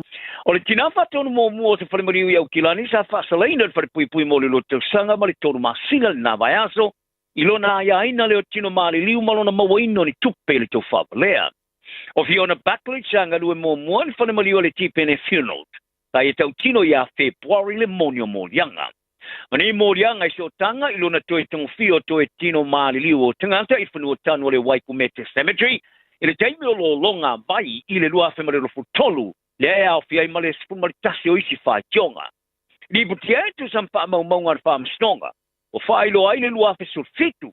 Ta tapa ye paklich i le tonu wa fe tala o tu peritongi le toi fa ta tieno tino mali liu male te puni o pusa mali liu ta le ile lei. Ma ye tau fia i nei vai ngā tupe. Na i lona fa ye se ngalu ngale lei. Ai sa ye tu sa alo tino mali liu tu tono pusa mali liu e o no mani vai ngai kavai. Te vanga na yo la tu lava sa yai. E nei lava fa maunga fa masnonga sa fa ilo ai fo ile ta pai na paklich. Tu peritongi mai ainga o ila tu mali liu. Sa ye va vaia mo vaila au SS mai si kiute ye so tanga mar covid smari vai fa ye tino mali liu. Ta le mo miaina ai pesa ye fa tino fo. Stasio ainga sa tapai ne paklich ile fitua fetala tongi se tulanga solia leo mana onga fai mar covid ile timer fale lo singa ole rilo ia ya Panama le awana sa tulai mo paklich sa ia fatu ese ainga sa fai ia nei soli tula fono pesa fia nei soli tula fono sa ia faitio a sa ia faita wina se tu silele ile pui leo nga luenga paklich o se fatu no se maliu la falia ele o nae fa msnonga ena te leo tapa ina se isi avanolo na lua ai paulan tal sanga mo se fasala ngai fea ma ia tapa ai fo ile tulio na fasala ngai fale falia ele o nae o paklich o fata ma ia bali ngolo na inga o ta ulenga ina e tu sa mare mesa ai paia wa ulang ia fo ilo mingam fasala ngai trainer fa msnonga ai sa falia ele fa masino judge evangelos Thomas o tinga sa fa ye baklich ainga ole na ole lucia yo lato seleni ai o afianga o lato falongona ta fali tu sa o ai ya ele li fa masino ya baklich fa pea e de kilo ya ainga mamale mata lofa ona e tu ile o lato papatua i se fainga sa wa ai e sitting ya foi le sala mo o baklich ta to e fai jo ina va vasta mane Winston Peters ye telefonia le pale mia ta fa ye te uno le rangi winga ila fonga i oloa Amerika e whaulu whale atu po tariff. O le li minister vai whafu malana o malanga o suia le parlemento i silolo i Hawaii i le vairu na lua o le latu malanga le Pasifika. Sa longo i Peters i le te wā whianga i le no whanga le East West Center Hawaii. Sa yesu tūlanga le manuia, ma se whelafula fo inga sa ta se seina, tuloi nei, e winga i whape whiana whanga yo i whato inga whawa malo. Ma i ta wai, o re ngangana wha militari sa whaonga ina e au fia ile tau o whato inga, mane mana o ngai tau. E pēna tilo i ai uni manatu so o na whai, toi la lata le maai. Au iei tonga i a Peters malana o malanga le Sprayle. Sa whai tio ai, sa i a whai tio i nai, i le pāre mia Christopher Luxon, i le telenoi tata i le rangi a winga i tūlanga o la whonga i loa a Amerika e noa. Ma le tala no mo mai i a teia. E Hawaii, ta tala no ai Peters e winga le tau tuofu o New Zealand le Pasifika. Ai e whaari ai o le whatu ma le wha wau o whatino ngā New Zealand. O le whanau naunga le ngā lulu e mauso tō whawhine ma kā seni le Pasifika. Mo le tapu e ino le tele atu o le malu o le pui o le tū whatasi. Tele atu o le lau ola manuia ma le lumanai. O le tele atu o le vave mau tu na i fesuia inga e iai. Ma vanoa le e maua ma mea ma whai ona whai e tangata Pasifika. Ua wapole tele ia po mai e winga le pepisi o le wha mai o le misela o wha o popo le numero tangata e a fia i wha mai e turi pafo. Au amataina i tu unga wa onga a New Zealand. Ma ua lato utapa ai tangata e malanga i tunu i pafo mo aso malolo o a onga. Ina ia mautinoa le whai o tui pui. O le wha tonu le pui ngō tōng fitinga wha fo mai le soi fo malolo i nā New Zealand. Dr. Matthew Reid. Wa i whalia. O le pepiso le misela wali liani e tunu e fia tangata e whai aso malolo iai. E peo Vietnam, Thailand, ma initia. E o mai le temene o Amerika siri ma le on se lau tangata o wailoai wa fia tete ono. Ma Ontario e Kanata e siri ma le malu se lau tangata wa fia. E Australia lima sulfa tangata sa fia le misela le tisa ma le toru masina. Pea wha tisa atu le lima sulfita sa ieri tau sang ato te wai. O le telo tangata e a fia Australia e mafu o mai tangata o toeteri wane mai e tunu ma mao sa ta whawai o lopi pisi ali misela. E foi tangata e visi lava i le loto e fale. Ari ale matanga luenga o toi fo maloloina o pepe matamai tila iti e patino atu le matia i misela. O tau whawhaingo pia nei ni sile te pula au visa siasi mo tanga te asisi mai e tunu o Pasifika. E peona sa whorwhora i e min stau ma ta upore vai whafo mani min stau whemalanga inga ni sila i lesa whora i lumba vai. E amata mai i Iulai, o tanga te asisi mai e tunu i lalo le pulenga o whono moto o Pasifika po le Pacific Islands Forum. E tau sanga mo visa asisi mai i Aotearoa. E whaano mawhai na wha matu i ai visa e sa alo toai o nolu whale mai. I so se teimi, to tono le lua tau sanga, e au normali te pula. O se whao poponga ne mai tfuma le lua masino lo i nei, ai o le tula whono mo le umi o le teimi no whai ele o suia. O le isi so suinga e amata mai a Novemba o le tau sanga rei. O i la tau e umi atu spalau atunu i lalo o le whono atunu o le Pasifika, e malanga mai Australia, i le visa Australia, visa pai ngā luenga, visa onga po visa mo ainga. O le aleto e mo mieina se visa e asisi mai e ni sile le umia o tulava i le tonu masina. E se pululua masina o le awhai i ai whatika inga i le visa. O te ngata malanga o le amo mia, i le whaatumuina o le pepa whaatumu i lunga o le upengo whaamatalanga, mo pulenga o whai ngā malanga a le New Zealand Electronic Travel Authority, ina ia mawhai o nolu whare mai ai sila. E tau sanga tolu i nei, sa whaatupula i aile langolangoina e ta i o moto le Pasifika au fiai sa mo fitu matonga. I le sa aloto feo ingo tangata i li tulangi i le Pasifika. Sa whaadi aile minister vai whafo ni sila wa wasa mane Winston Peters au i tonga ni nā vai as. I le au malanga sui le parmene. E mana o le malo e whawhaingo fia mo tangata Pasifika o na feo ai. Ai e ieno na wha moe ngai tangata sesi uma. Mai, e tausisia fo i le tula fono. Whaariele te mai tai minister whemalanga inga Erica Stanford. Pale a whawhaingo fia ina i ngā sesenga mo tanga te asisi mai i Australia, ma te tongi. Pale a matua i maua lalo lava. I tā longa o te wheupa inga sa li mai i le vāo le tamata alo le kalapo le Sydney Roosters, ma le sui o le tō Samoa i a Spencer Leniu. Ma le tamalongolongoa o li tai nei le lakapiliki Jonathan Thurston. Le sa whaumalo i tala noanga le mai ai o le manu malo mata ina le Roosters i le Broncos, luas fulono le pola Australia.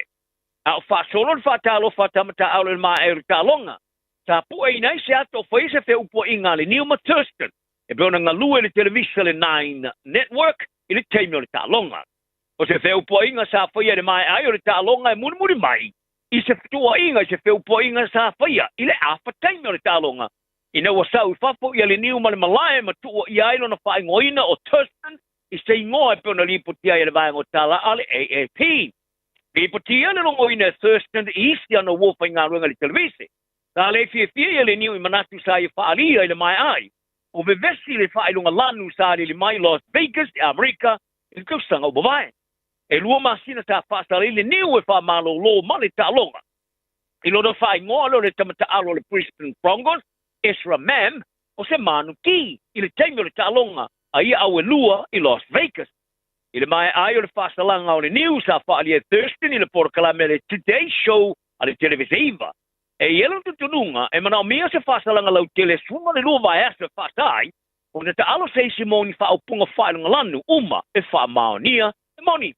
O Thurston sa whaasala lawina le televisiva e na te whaia whaatale tana noanga matamata au le potusui le Roosters.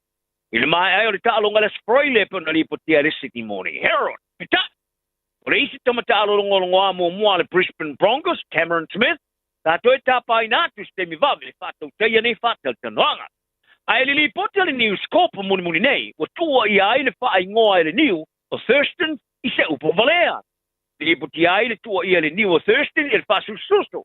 I lona le whai joina le man, i le mai ai ona tau tino e lea tamata alo aporiki i le monio morianga, i le avete a vale a o lele i fualau whastaina.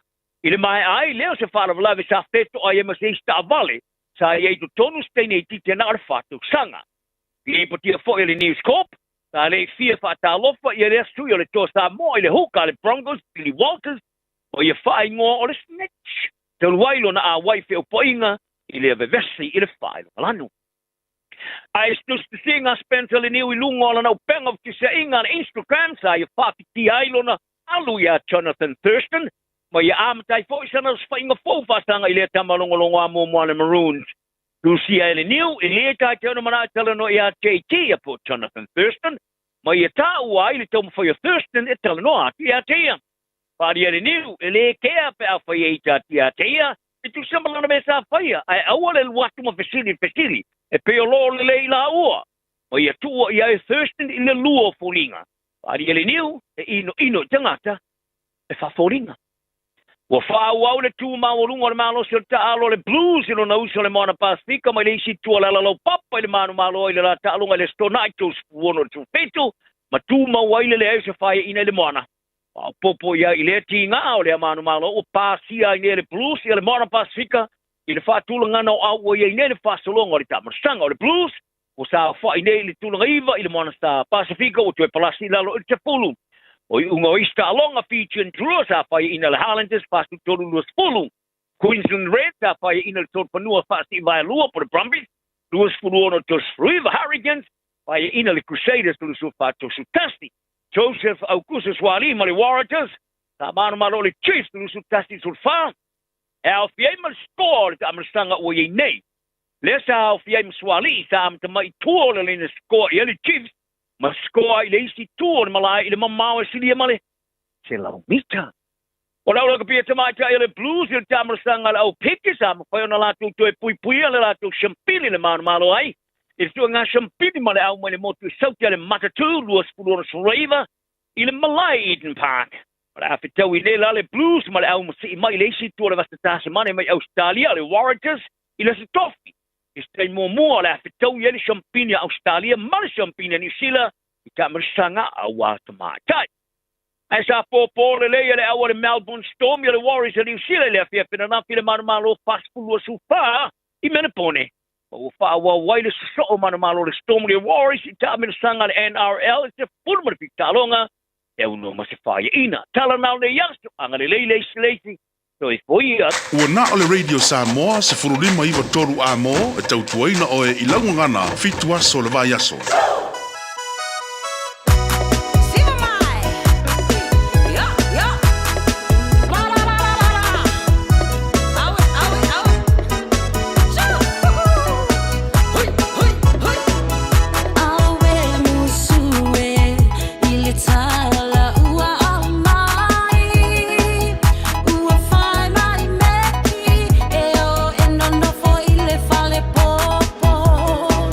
Ali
se fonga mali down to mita ia Robert Akari le divine la woli no se funu mala fitu minute o te ene link to line luan to abudan to talama ya si yuli bla lefi mai le tai amole woli an le la ole te me yo le wa fa tsi me fo le telinga ya le ala au kuso fi le le yo le to tomala undanga ale Enterprise Motor Group i merkau wa fo is it time to lipotia po afu ni tavale fa po wino la to tau ile fa yaso ole e seta ya Michelle tu wa o ngale fa na fa talavanto le telinga le ala ma lo ngal ma lo fe fe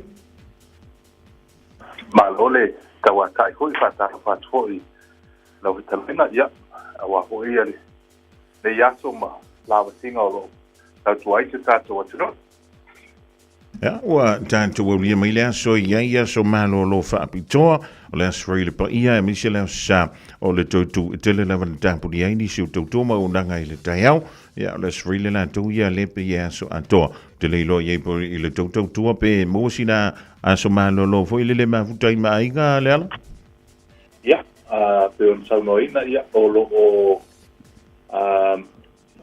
te punita to le asfrele ya o le so na ia la so fu ya o lo tala ia ta ko au na fo i mole le malo se tato watuno le ya au mai so fi ngalo ala mantu ai Julian tu teilo ya wa tele tantu ta valenda wa e tu wa la la tu ta ya wa lu tu wa au nga fa na lo no winga la wonno fo i manisio ma tu wa il fa ya la so vai so ko wa yesu e ko ska vale ngale ya sa lele la wa ya tu la ho lele e peona ma di la usano o le tele ta tu ta vale le wa o fa pito o le simea te longa o le lo wa tele tato palungi fo le ufa ai lo le sei o le nei masina no no winga e fai si tele tato fa pito o lo ma fai ona ya ile tato lo to al terminate ya ai pau ne on nai ta vale fu le e ta una fa lo foi mo le si fie si tato wa tunu ya wa lava ya le nei foi vai tau sa i liva o tato wa ta vale ya o le lo ya le mato wa super impresa o le lua fis fulima ta vale le e mo lalo ya kilomita fato a ona su fitu a kilomita ya le upa o mo lalo ile se fulu lua iva lima le super impresa le o le lua se lua o le Hyundai Kona fast fluiva a kilomita ya le upa o mo lalo ile lua se fulu fa fe iva lima tulanga po ia o le Toyota Aqua ia tamaia e hybrid lo inga e alu le tise to e alu fo i le afo ia i le benzini ia tamala lea o le opa umaulalo i le tato Toyota lea Aqua i le valua fe iwa se lau iwa lima o le tato Mitsubishi ASX o le luafe luatasi ia le lanu moana le tavale lea ia le upa umaulalo i le 2 iwa lima ia pe pauna tavale ai maleano no ia miso tavale lo pai ona lunga o matato website ia e tato tavale o lo fa pitoa i nei foi masina ia me se foi le tato Easter month ia pe o nai tulanga ia le wa telemano no ia tato fa pitoa o lona winga o le taimi le leia nei le sa ili fo'i o se tāwale ia po se sa fo'i mo le ainga ia wa o lo tele mana noa i tūlanga o whamanianga tūlanga po lea o le whapauina o tātou tāwale ia o lo iei fuma tāwale fui lele o no tātou tāwale uma o lo iei lea se tāla mo whamama venga fo'i ia po o le whai fo'i o na whai wha cashback ia o le minimum lana o le afe tāla ai o lo ia ta vale e ta lua afe ia lua afe male dima se lau ia pole o fa tonu afe o ta vale ia lo fai ona ai pa u fa pitoa nei ia e fai foi ia e fu ala vai la inga pola mana on fai ona discount ai lo sa ia pe fai foi ona fai as a cashback e transfer to low account fa in Namibia ia tūlanga o tātou lo tele mana noa e tātou tāwale i le tūlanga fo i lea i le tātou piki apu ia o tūlanga o SUV fo i e 4-wheel drive ia pe o le Toyota Fortuna ia o le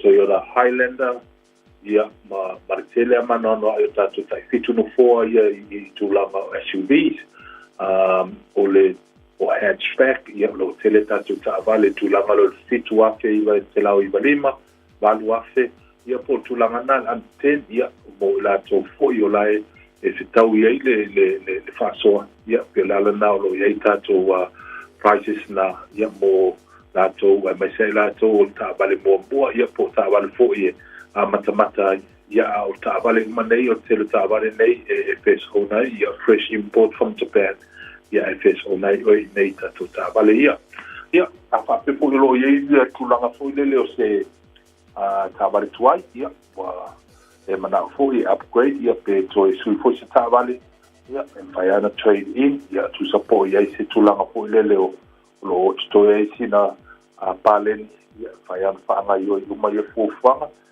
su mai ia matatou tatala no foi ia mafai lo foi tūlanga ia mafai ona anga tonu ai ia se awa ona I mana o mianga o lo ia tūlanga o nai le malu se tātou watu no ia tūlanga ia o tātou le o mose awa noa o lo tele ia tātou tāwale I lunga tātou website o le enterprisecars.co.nz e mawhai ona sila iai ia awa pe o tau sa ili tūlanga po leo se finance lo iai le link nai au tafa e mawhai ona whaatino mai iai ia lau finance ia mawhai ona whaatutope fo ia le process ia ia wawe ona maua lau sa ia fonga bua whaafitai le lava o le mato wawa noa ia e whaafitai atu fo I le malu se tātou atu no o le tātou weekend sa mai tawina lava le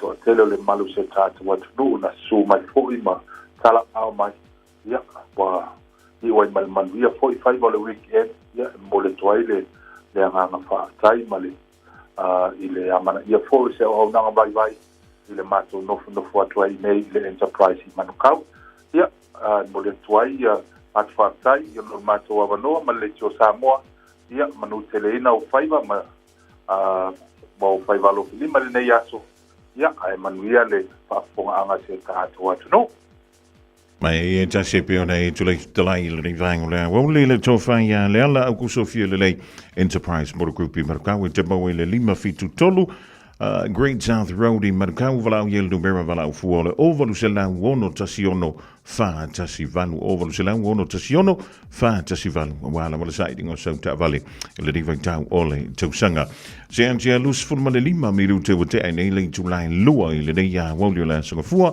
aso se forma le fa o le diva sino a perila Radio Samoa Taslima Ivatolu Amo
Mauli gospel music ile rinvango la woli tu fatia le talanga ya matomo panti junior salima vai tu fo tato pologala me fa nga solo le wa avatonu le tu line tasi o ile tu line lua le rinvango la woli man tu le was se tato train masa mo le ko ki ko le va le wanti nei sila lo winga o le to yese menta o le daylight saving se ya le fo le basino setema ile nei tu sanga o lo ile fam bianga lo la sfanda o le uso I melepone le tomita ia e seta o me ia anto ile solo na uno sfuma le lua tu sanga seta ya ki yangi la pusa me ya o na wa avantu ile me alofa ya manuia lo wa so ifua alofa anga ya moe ma pasi ma fanda wi nei New Zealand ya e fa me uma la fo antu la pusa koko me sa mo Whaatala wātu tina ia sina leo vai tongi o se fosai. Ia, ioi, ka fiolai, ia whaawitai. E rinka ko me whapenga o ka karangoa I runga I rika ko porkalami. Ai uila. Ia, toi whaatala wātu le rivaingo la uli pia whai. O lefa toa e mafuta mai le tautua whaua o le Radio Samoa. Tasilima Ivan Tolu a mo. O lo i nei se fufuanga le malo New Zealand. Eina ia whaia se swinga. I le whaia leo lai sene ave ta vale. Ia matu la fono. E lima taita I nai le maua o lo lai sene ave ta vale.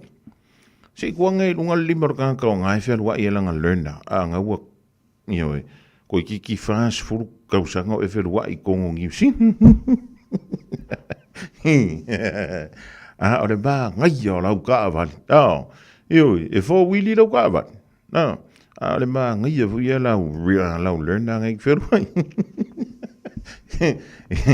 Ioe, e kere anu wha mai a tu manu vau, ari malpol gala meo, e mal tu la fon. Ia le lei, o le ui ele swinga le whai mai. O loo, I ele wha moe moe. E fia whai ele swinga nei tono New Zealand. Ia, mai wha mai o la wha whaingo fie o na maua le lai sene avita vale. O I la tau, o le wha long ta tae o su e lai sene avita vale. I tu tono la tono unei o New Zealand. O lea fuafuanga, Wa mai o se tasi o suinga tele, o lo o fuafua e le malo, o le ave e sea lea, wha mai, o le removal of the full license test. O le ave e sea lea, o le whaia, o le full license test, po le whaia leo suenga, o le leisene ave ta vale. I le teimildi, restricted drivers, ia po I la tūle I le leisene ave ta vale na o le restricted. E te tau o na basi lau practical test, la le wingo le dame o practical test. Fa luanga o walu e whaira o kamanga. O raki mbongbong o walu e whai. Ia po lo walu male ta vale o lawa umana pasi le lei.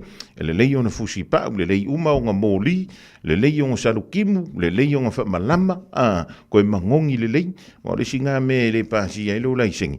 O le wha le kongo le mangongi o le ka. Ea, o le mea nao lo i le temple rei.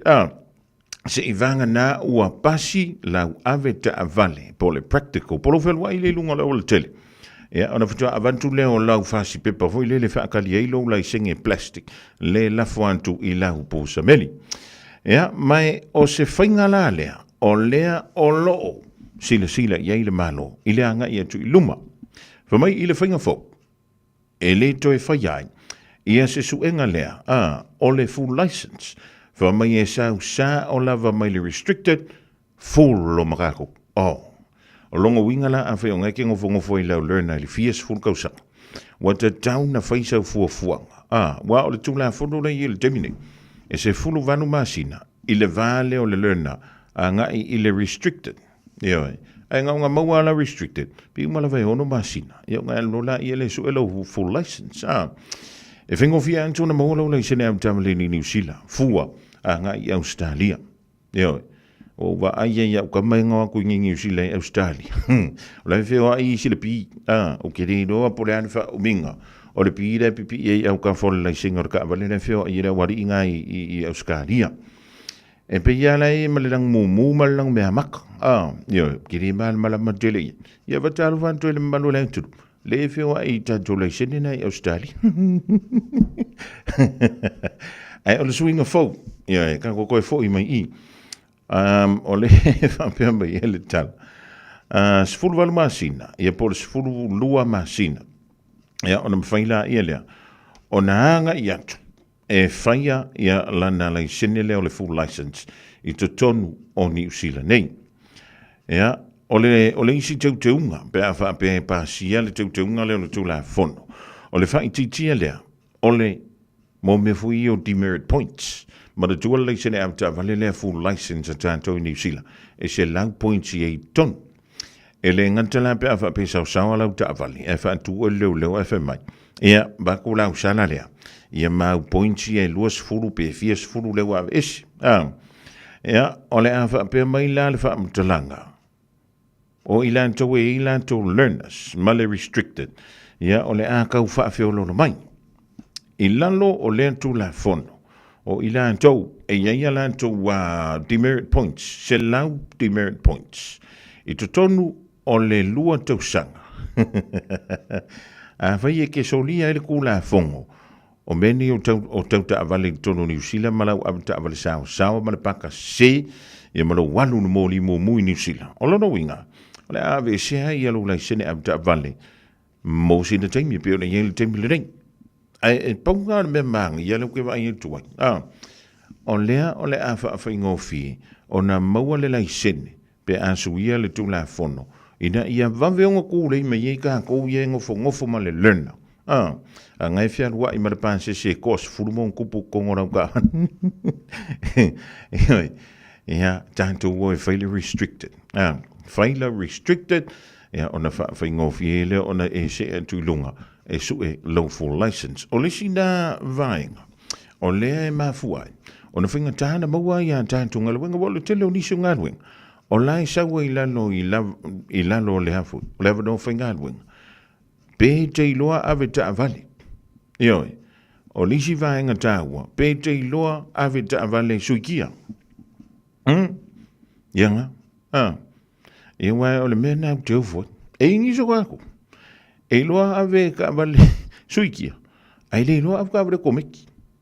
Ai finga ko suikia ngai lo komeki. Era ngo ve ko finga. Era nga vanga kasiane ngale lua vai ole o ka vere komeki ngale vai ole pensingi maar vai ka af an ka vere suikia e maar vai ole kalas e ala ma ko fuie fie ko e ala vai lu ngor kalas ma va ve nga mur kalas ma uma ya ala ya lu ka vat ya ai ole ta vale o komeki ya ngale pa wanga alo wo so kong fa ola sime e le ve vela le le afio ka vere wa lu la ko la ka vat ko sau ku an sang ku ioi fa ko e ku an fa bui e si ana ka le afio ka avat e ro por me ku ai ro o le ise suan o le ise vai e fio no ana ka ni vai wa ka fio no me ka ioi le ka ni vai second hand no ko va ko ai a ka ni mai lo le afio le anga le ulo le ioi ia e kau fio loro mai fo ilana kau ole afi second hand. Ia ngai lo le afi fo. O le mele vai en tole tala. O le wa matanu susu ia i mai winga o le tau. O fa pe i mai lau ta vale. O fa pe i mai lo lai sene ave ta vale. E le i uma le pepo le warren to lau ta vale. O le ale kei muri nga ave lau ka vale. E faia le warren of fitness. Ioi. A wa ale anga le waf. Po le warren of fitness. E le ma fai unga fa fo le skala o lau ka vale. E le me venga ela ko kusi mele la isengi o riskavar. E ave pasiera o kavat. E nothing compare va mai ka la lisiro makua. O lela. E te tau na tanto mantala.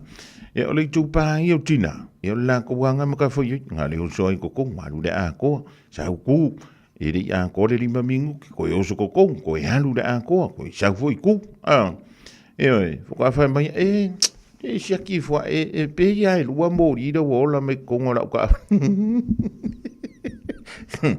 ku wa i e fo de ku pa ori fa mai se ranga o ko e kon ko si aki dia mai e sao ai ranga fo i la me kom fo le ka fa ma me ngot fa wa anu sang ki nganga va i bola le e le fane ala e fan wa ia au kilani pa mo le fa nga te tau le swa vai o fa ti munga nei lo le masania i masina o tea o malo si tele le lo le vai le tanto ai fa mo le fe so ni mai e ala le fa tia o lo fa nga ina le vai i fafo mo le fa le ta ele fa mo le fe so ni mai e ala le fa tia o lo fa nga ina le vai i fafo ma le fa le ta ele o nei nga yo inga e lua o le a maua i se ngatele pa vitai mo lo lango mai morisi fa mtalanga tanga yane i le watercare.co.nz Afia maua sosa Omega Ka Diana Loi Moa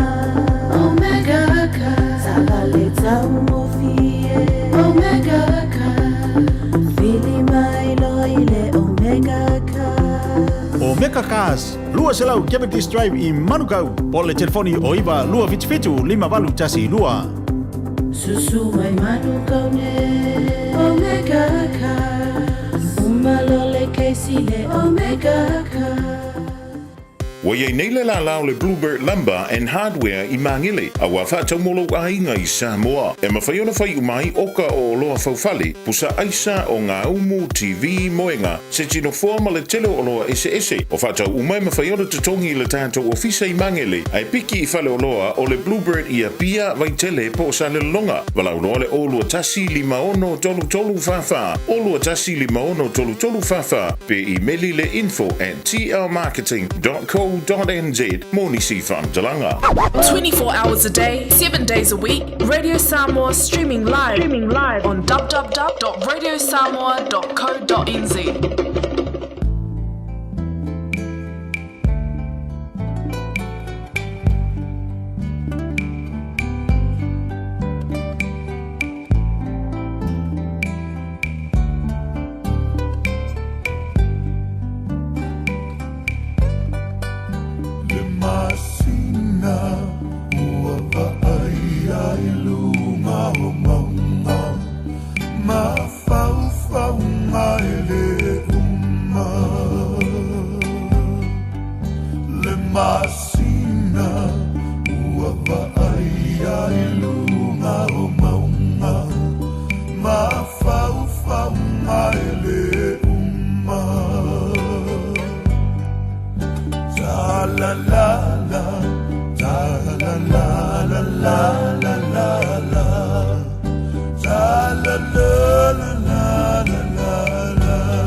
Ole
Taraflava o David Tua le nei o e whaafonga mai pe le Radio Samoa tasi lima i batolu a mo Samoa i manuia lau whaafonga a whaasausamu. Talafalava, I'm Annie Pulitiwatua and you're with Radio Samoa 1593 AM.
Semo le tufunga o le pese mana o me fa tupulangona so le kafiola la nganta leo le fantunga mayanga balbana tenari tutua ma le pese fa ngoina le masina e wa ai lunga mau e po fe fo le benga lu wa ko fu va ina ma singa lunga mau mai le po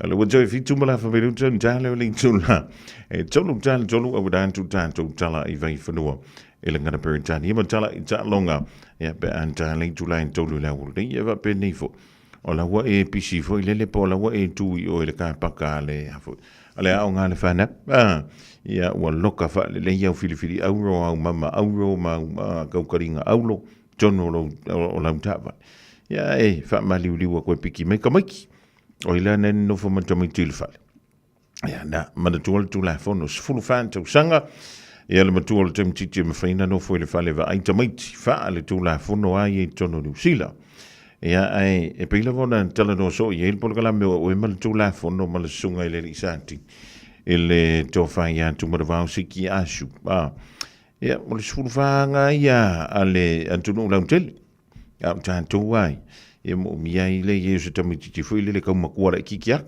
sfulu valu sfulu iva ia lo se fulu anga ilung ia na tau so mai ia le la vale tamiti fale pe fa to tele o le family tala o le tap e ongo maua ia tanto ili tu I mantu o le motu I sautene ia savili malolos o timunga mamafa anto ai mawila mafai tili ile tulan tantu le ile eseta o le nei ia tausanga ia au mai whainga ko inga kalari o le kau o le look forward ako fo le kau mau o singa masele fo le e whaiele papa kiwi fafu ia na o le whamaia le afu ia le vaenga le o la ofisa le va ai tau e ono a afia mai le asolulu ioe mai le asolulu a sanini o lo ngowinga umakai au asolulu ia e ono suia fa fo se ia winga o le tau o le asa wele malulu o le timu anto ai male safiti ioe o lo rowi tawona tanto no fonta ia I vesu ia inga ia winga o le tau ia mi se lava pe a fai o nai talini au malo il nei vai tau ioe ele ia se panga o ka ko wo fuile ia e su e mali me o fuma fana ke ia wa kai esis ia va pe fuile le va ko se la paka inga ma se fokuanga lunga tasi e ole futi male umele tale tangi tau male fa malele ai o fola o pe ile va tele ia so o samo mania tu nues velo mai o loli mai mali fa mavele to faina la upele ole ata fama vai nenga lo lengo ai o te mana tua pea ua si fa vai lo to lau fua to faina soi flua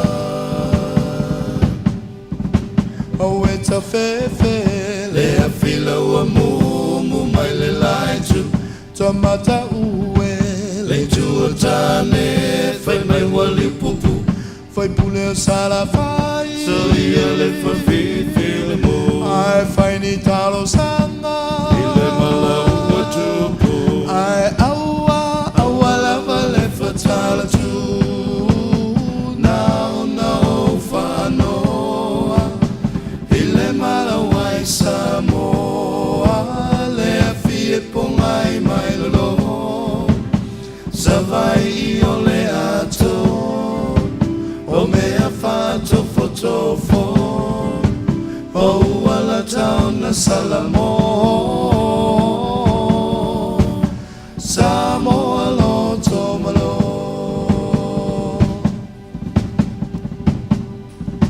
fafati mai o ngalu fao aliao wangalo mafingo taolea fa atali timule no sa vavau ia mangalo mai le salatingila la wafio mai le kaisa ia ola tamana fa fola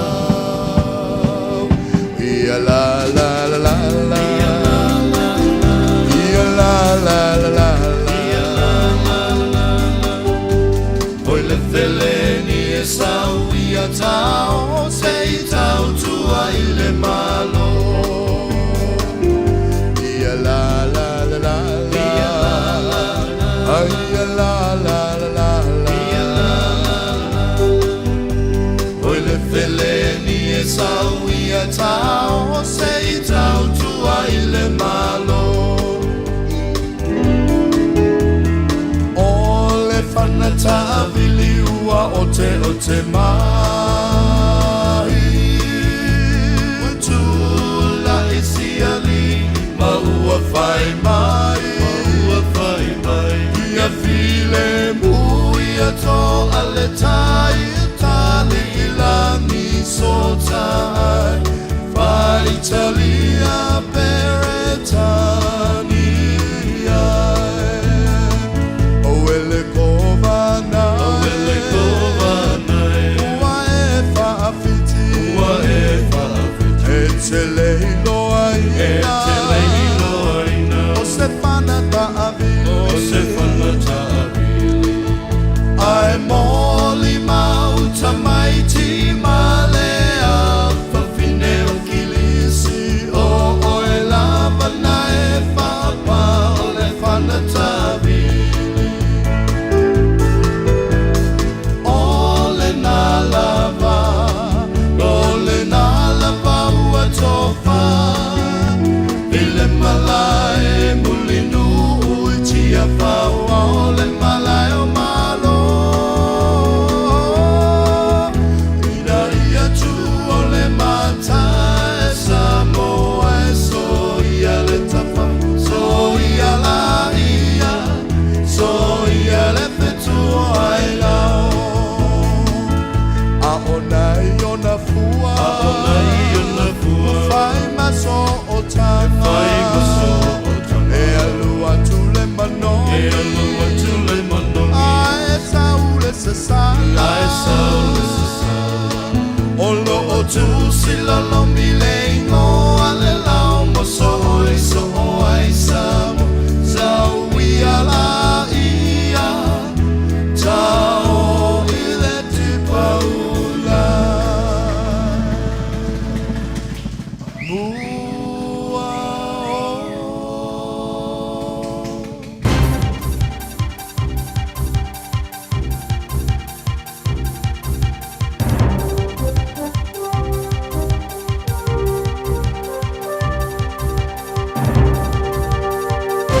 In this update, Chinese demand for Kiwi red meat has spiked as the China-US tariff tit-for-tat continues. Donald Trump has imposed 145% tariffs on China, matched by 125% in retaliation. AFCO National Livestock Manager Tom Young says in the past week or so, big players have been asking for large volumes of meat, but he says we're entering a time of year when supply reduces. Capacity's starting to get backed off, but we simply don't have the amount of meat that the demand is there for coming out of China. Questions remain around a Dunedin City Council Deputy Chief Executive on extended leave. The Taxpayers Union understands Leanne Mash, who's paid at least $260,000, hasn't been at work since April last year. Spokesperson Sam Warren says ratepayers deserve some answers. It's very important that ratepayers can be confident in their council, and frankly, this really lessens that ability to trust them. A council spokesperson says they're not in a position to comment. Mixed results in New Stats NZ economic data. Retail card spending has been trending up, but fell 0.8% from February to March, down in most categories. Overseas tourist numbers are also lifting, but were down year on year in February because of the Lunar New Year's earlier start. Net migration also appears to be turning around. Migrant departures in the year to February were lower than to January, for the first time since the Trans-Tasman bubble partially reopened in July of 2021. It's a wet and wild forecast for the Upper North Island to begin the school holidays. Met Services issued a heavy rain watch for Northland, Auckland, Great Barrier Island and Coromandel Peninsula from tomorrow. The low from the Tasman Sea may weaken on Friday, but warnings will likely remain for Northland and Auckland, and severe northeasterly gales are also expected. That's news. In sport, a green jacket at last for golfer Rory McIlroy. The Northern Irishman's ended an 11-year wait between majors to wrap up a career slam, adding the Masters after a nervy playoff victory at Augusta. McIlroy's acknowledged the significance of the moment to the assembled media. I'd like to start this press conference with a question myself. What are we all going to talk about next year? Tiger Woods was the last man to win all four majors. A blow for the Wests Tigers, with a star playmaker Lockie Galvin confirmed to leave the club after the 2026 NRL season. The Tigers say they offered Galvin the largest contract ever for a junior. That's sport.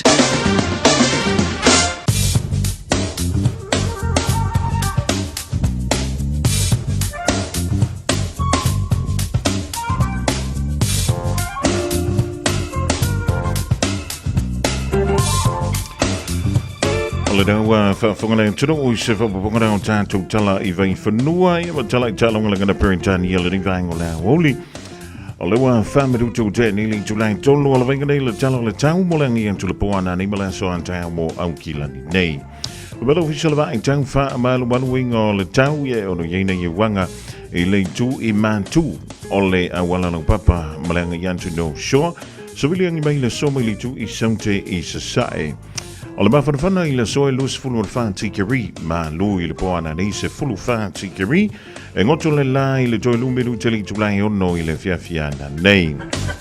O le venga mola soan tai au e o soane le la I le kwanta I le fitu I le tai au whamai a wawa, me oro yina I wanga I le tu I mantu o whangaporoa, pa tukula I le a wawa I le anga I antu le fiafia tai au mo au kilani, so vili angi mai le tu I saute I se sai, fio lono le angi mai, I taimi o lea woli. Toka talo whan tui le divaing o lea woli, a inga ua me ma sani o lo mafuta mai sa mola vengani, I le talo le tau mo o tau. O le so, o au savilia feo lono le malo si o lo tau polu o lo ti ai pea sa moa pitai, o se vaenga o tai inga o savili mo ti munga I mantu, o lo anga I mai ma au maia winga lo wa o le tau. Fong tuanga o ti munga mamafa, o lo wha malo si pea mo laufanu uma o sa moa. Le veng mola soe a woa nisi I taimi mantimo tolu vavasaloai e mamafa ai popo whapea wila mawhai tili e tō whatau savili I taimi o timunga. O le veng mola soa tamo Samoa o le whemei o le a woa I nisi o taimi e manai timu o le a yai. Tulanga nei pere I wing o le tangwilanga ta mola so a toi mola soa tamo au kilani ma Samoa.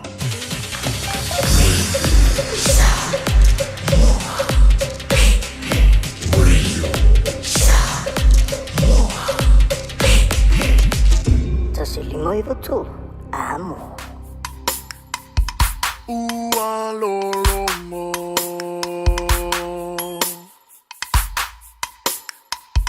Ua lolomo. Fas, so. Ua lolomo le fua malepa o. Sa tu ala tula Ia sautao Tui sa vai lu upe moni e la ufa alongo Ta fia tauria se tufa ngau so malo Oi Samoa Oi Samoa e pea ea Sa fo ngai to a fia malie isi au tulani ua e masani ile ai ni usamie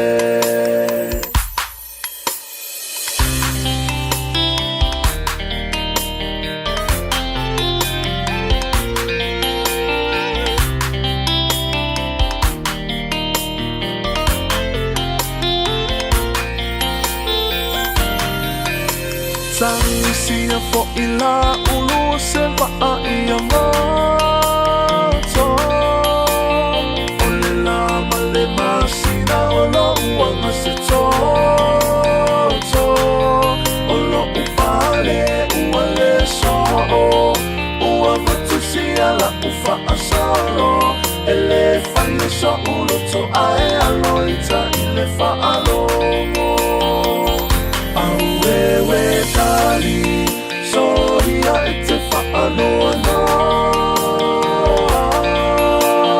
Olo ua lufa lena Dia ua e loa Tasi lua tonu whale alofa Ai liba ila utau tawa wala vea yo umama mau utotonga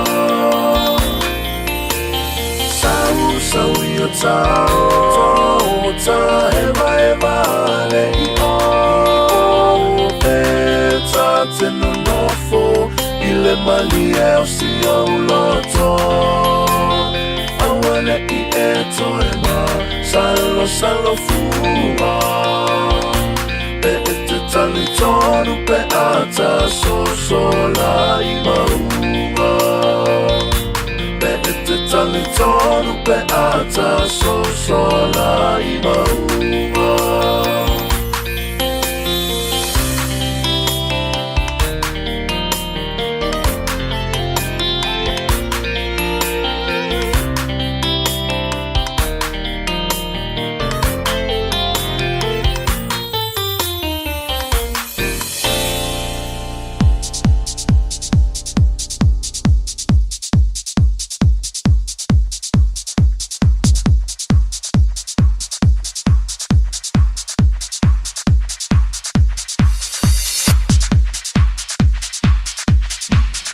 Ola wa iva mala fa bidu tau te nei a lei tu lai tolu tanto wasi share tolu tau malau danga la sunga ya Victor Malatai World and Auto Limited Iona la lai luai dai o Tarawa Talavan toi Victor ma lo nga lui e ma lo foi lo sai le rive spupu o nga duenga ya ile va tele mare fa lolo I fatalo fa to la to fa fonga mo ma lo la va tau tu la sunga I fatalo fa fo ila o fa fonga ta kwa isa mo to mo malawa ma lo la va sai ma lo foi ta wa ta ya sai la singa vela le suru mai le la I te o ma o ma tau le fa malu mai foi le winga o le ta o le la tau mo wai sina masele ni ga ngo la wo ya o te le lo po la me te po le vola asol la wa e condition no e official ya ranga ngo pa ki de pe po lo mai condition se vanga nga loko lo si so o ili si ku awa o me na nga ka ula via io le la di Victor ya ai ma lo le nga lu ma lo sai wo tanto ye le via so ya o le famra tuina fo le setta ile ding tu sanga te lo na we ni se tanto fa bito ya mi se vanga ta we ha o si feel le tru o le antu wo fu au kila nail fa ngol ding via so mi se lo tu wa nga Victor ya so le lo so vanga so man fa fa lo mo ma so no ya masa tuli tato kompensini mantua e ono sende ta peutro sa ya matou I va sasu dua sala di batolu ta kotiso sala ba di basende ya mana tolo Apple Car Taxi ya pole airport ya va pelo moso car de airport ya fa sili foi tono tato pamu ya kula kuri ya ki oi pa se no fa ngai no sta pe yu toro sa vale na ta poda kompensini au PC I va kel kalama sai te vi fio lo so fitu sala I so ya ma to kompensini pe nga wo anga fong ke si fo pe wa pe le ya fo ya pe nga swap ya ba so fong ke si ya ma to I wa ko ma ko vi fio ya la fong ke si fo I le tato fong ke si ni nga sa fo le lo swap fa ma se fo ta numero a pe umana na outro ta vale ya kula ko no numero e te la vala e lo nga va tu no tato se ya ti o mang malo le fo ele mang malo si fa I ba te outro ta vale I tato pamu ta fa mang malo mon le ba so le tu o le tu ya lo tongaro man famoina ya mo ka se va ta vari ya matou o le tato fori sinia o le tasi di matolu sta ma ki lo na tu te por favor hasta pole lo kusebe ya pola wa te kusebe sa fa fa tino lo kusebe pues aquí uma la me ngwa makanga pari ton wa fa pe ngwa makanga de angari ile pato ka vale ya ka ukala wari ya ke o be kometa ka manga Polari umi fa nga ya tenga sui ya tulangan na sa food service ya fuk mala food service ile tato farisindia ya le fo ofisi me por sawa que lo lava me kupu que o pero ka vali o le swa o que pena si da vale a velo sa vali sa food service le mama kino ya na lei ya uma ole tato lisi wa lisi maurunga to le lisi mo tato piafu mo tato youth tato poli lift ole low ole snoko ole lowing ma tato pupa ka pena so pupa so se ti sai na volo mo ma to terminate fainga ale no loop ma le tipo loop ma single loop ese lava apa pesa pia ta sanga ai mo ra no se tu mai de tato palisnia ya po tato fa pa ko ta sanga ko ni po tato pupa so fa ta una terminate apa pesa ta wa meni e vasu fa matore da sa yasi oi ai tro sa vale ia ile tato po sindi sai fona fa pi matore le sa po unga ya ka po sa vale ke wale pasilo ka vale la skele pa ile tato fe ia pasi pe po le wo tengo pigo fresh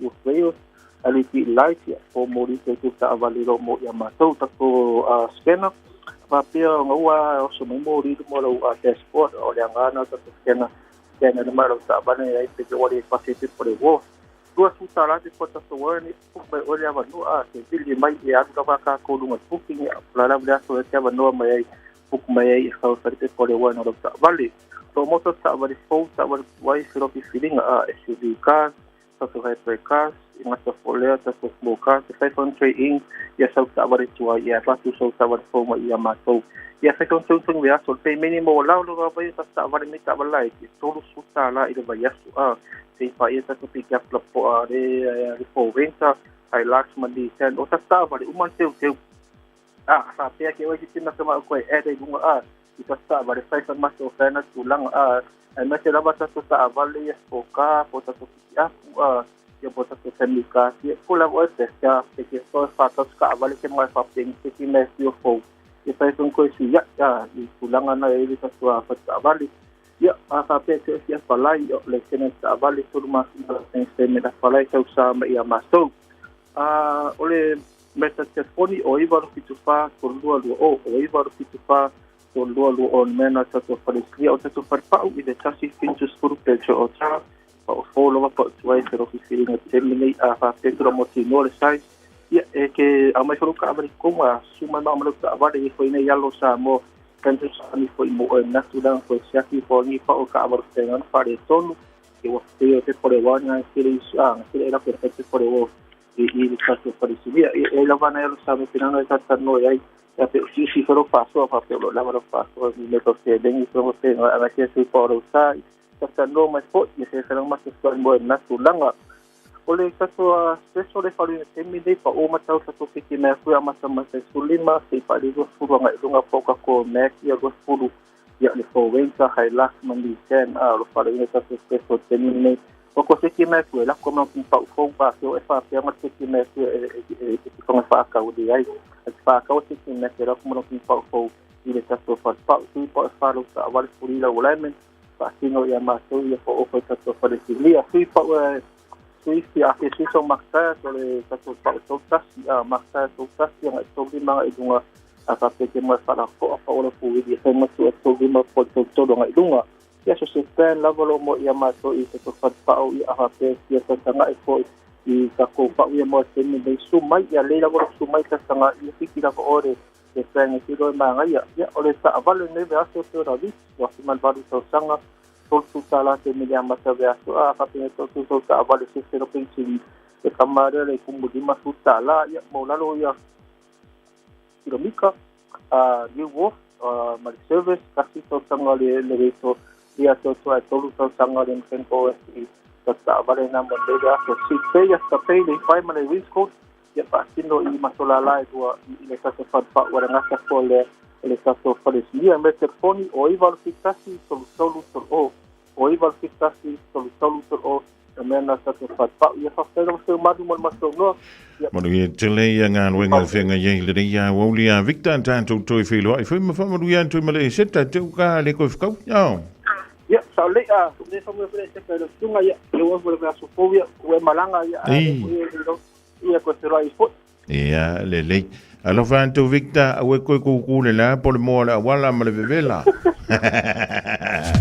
ai me o lo que ngo fo qui manuka o lo le ko le me la vela si ai le tino je uso ya victor usa le ko le me fenga le wenga vele le mal malu le foi le la voi o la mare continental lanto officer ai lu fuku ku le mo la ko ki so eska so to la ngana le entire world and auto limited yona la lu tasi lungo istamaki e malisi da e Bench Road full 1 minuto 10 link to line top tasi lima I vatolu amo Radio Samoa Wow, ua puniti ai o le la Ua o mai lo whaanoa noa Ma fau ngā Tupu pea ia so uma Vai vai lo utino talu ai o e funa O lo alo whaile ngata mai Se ilonga o leo tina te mawhai Ae tu ia Saula vau se aso E mawai se tali o na yo manao Le amatanga Mai le amatanga o le taua mafutanga Salino yo manatu I u whapenei Liu I pala ma pefu Lo ta ua alofa, lo ta o fea ngainga Ta mu te whakavau, lo ta ua ainga Ai le I manu lo mai le pongi sa Ai le I u mai lo keli whato wha Na o pele ea, sa uia oi lau penina Lo tofi mani matai, o mo onga ro wanganga I tai wali lia Funa pe moa ua uoi mata Mai ai sa uta e lenga I petesa I o foi na atua nei mo oe E au o pea oi, o tau yo ami onga E malu wai la fasili Fitu o le langi se I tamai Se a o le sami se tala no mai Uoto le lasa o le boni sa Ua le lotu ai o folinga Se I fofo mali e se atu Pua ngā tia mamala Whaate awawe e se atu roa O ia malona sa tau o si aula Ua oule la wafo I amo Sa amo mai I le tae au Se taunu I le pongi sta Le nei a venga mamafa Sai ai lo nei loto I e liu lo fatu I si maa Talu ai lo fata mala Tali tonu foi ai lo tangata I le au fia loto le anga I le vai taimi o le whaingata Pālona tinga ua tai mai Lima se laua fasili Lima se laua fasili Sue I pulotu te kali Yo loi mata maling Oe lava o si au tai mane moni Now fili ai le whaamau Malo utali tonu O la ulava sa eli E le vaveo na umai lo keli Ia lava a Ai sau kasi mai Fitu o le langi se I tamai Se a o le sami se tala no mai Uoto le lasa o le boni sa Ua le lotu ai o folinga Fitu o le langi se I tamai Se a o le sami se tala no mai Uoto le lasa o le boni sa Ua le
iwa ai tau mawhai lava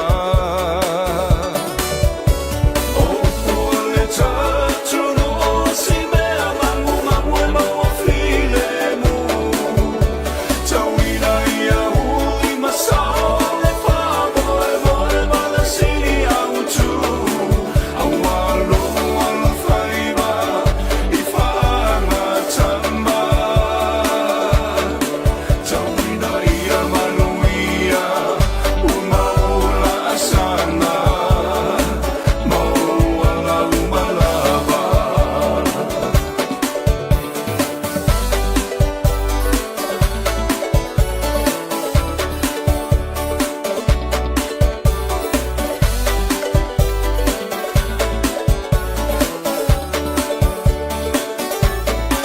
Aua teu ia mateu a ia whai a mawhai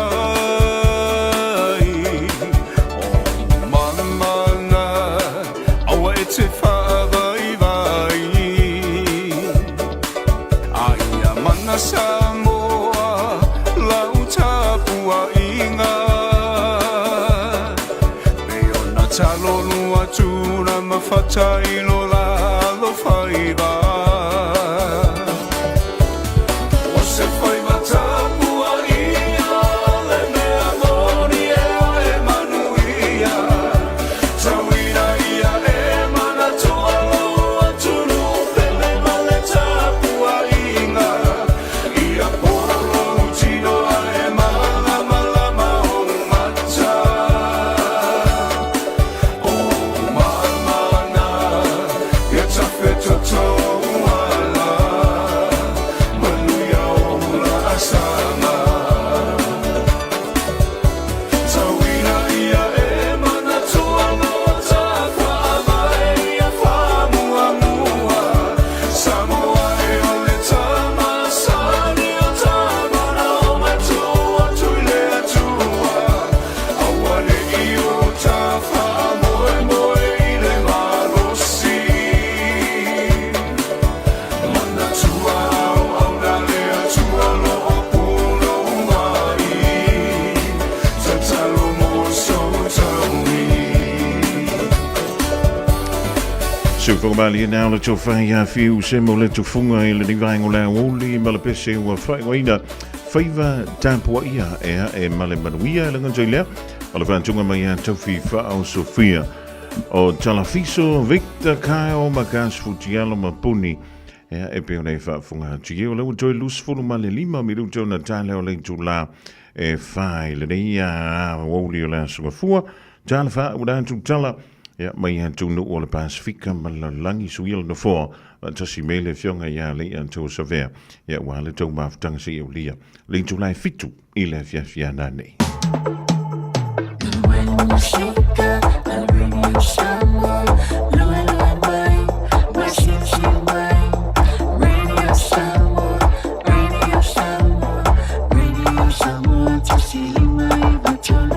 Radio Samoa.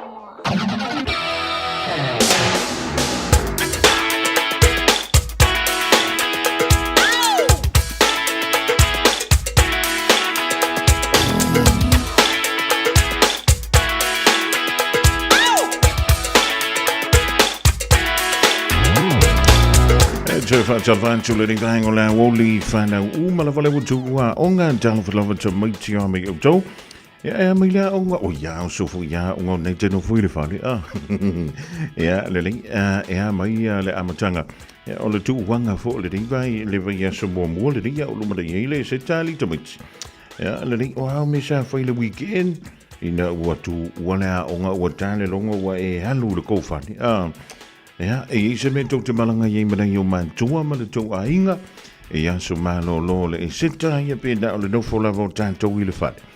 Ja, le le tanto no bera no tala tolu fitu tasi lima i tolu fitu tasi lima i tolu. Oliver fa un oliver son St. Anthony. Olea na qualify ye le tito fitu le Manu Samoa. Ja, a wa lazy viola tito fitu. E ta aloai ma le bottom 4, mai le top 12 for le HSBC 7s. O le Fasilida. O fea le fai ai le taito fitu. I le masi le fau le masi no me. Le ua qualify ai le taito fitu o le Manu Samoa. E ta aloai mai le bottom 4. Ia mai le top 12. O fea e fai ai le ta alonga tamasanga taito fitu. Lea ua qualify ai nei le taito fitu o le Manu Samoa. E ta alo mai le bottom 4.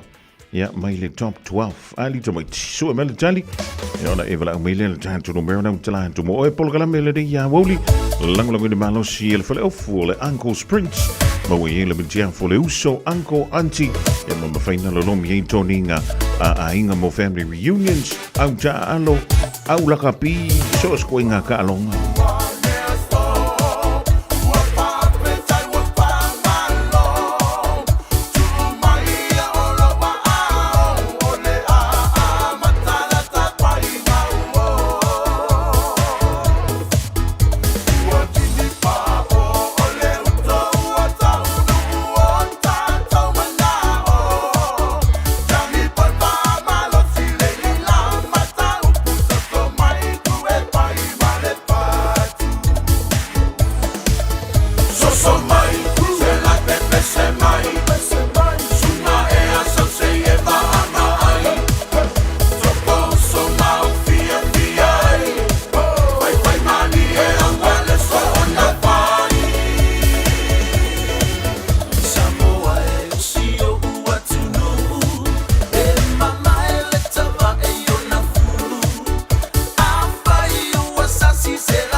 Le uka fle ua fale limu lalo asi Puki vangu malepa ia lasi o tama Fina malea waluma a Io e o nganga ai malo sila fia so le fiku fale sa Welcome to Mangu Wai leiloa eva E siri ai le kuu ia he This is New Sila Samoa Aku wai le sao O Aotearoa Sau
Just think a minute. It could change everything.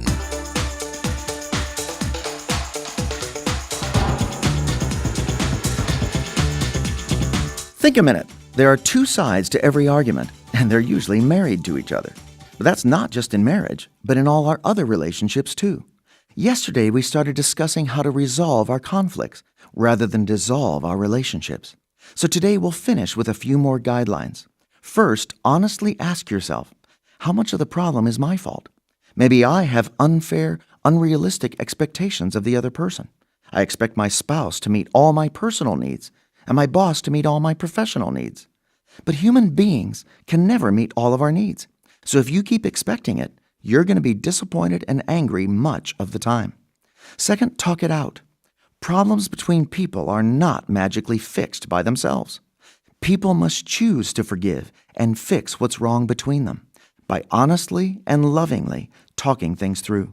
Here are some good rules to follow so you attack the problem and not each other. These principles can guide you to have a clear and constructive conversation to resolve your conflict. The first rule is never compare the other person to somebody else. Don't say things like, "You're just like your mother," or "Why can't you be like him?" Comments like these only hurt and anger the other person and make the conflict even worse. The second rule is never condemn the other person and lay guilt on them. These kinds of statements usually start with the word you, like, "You always do this," or "You never do that." And if the other person does open up and share his or her real feelings, don't say, "You shouldn't feel that way," or "You're just too sensitive." Instead, sincerely tell them you're sorry and that you didn't mean to hurt them and make them feel that way. The third rule is never confuse the conversation by bringing up other unrelated problems. Fight fairly and deal with one problem at a time. The fact is, we all need to learn to listen, communicate, and care enough to work at having peace in our life's relationships. What's great is it's never too late to start. So won't you ask the Prince of Peace to forgive you and get started today? It's only with Jesus' love and power in us that we can become a true peacemaker. Just think a minute.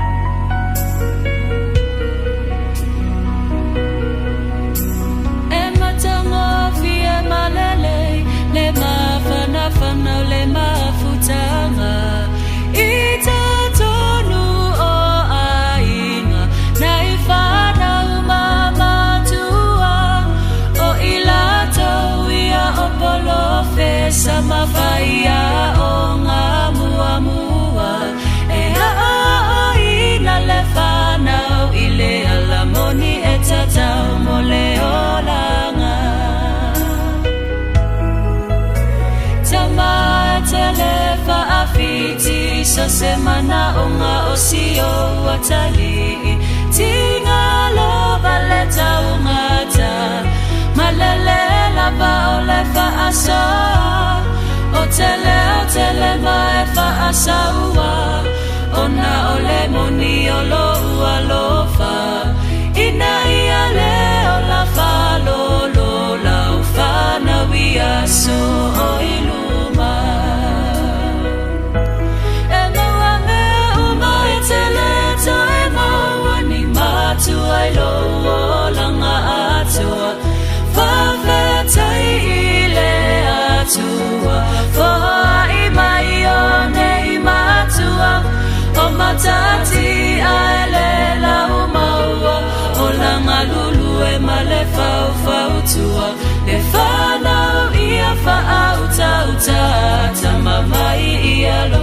malefa atua.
Le si formali na pahina wele fa na mama tua le pese wa jolunga tuaile polka mena o le think a minute le fo ya woli o le asunga fua jolunga tuai man le polka mena le fa na si ya lio le aso lulu wale le aso lulu le aso tof o di si fo tanto polka me fa na solo le aso anta to mai se ustai lo to mama lo tira fai fe au le to wala onga ma e to angai afu e va ima fai ma va io me anga alo tira to mo to mo wheel le via fi fe lo il è solo un po' la stuff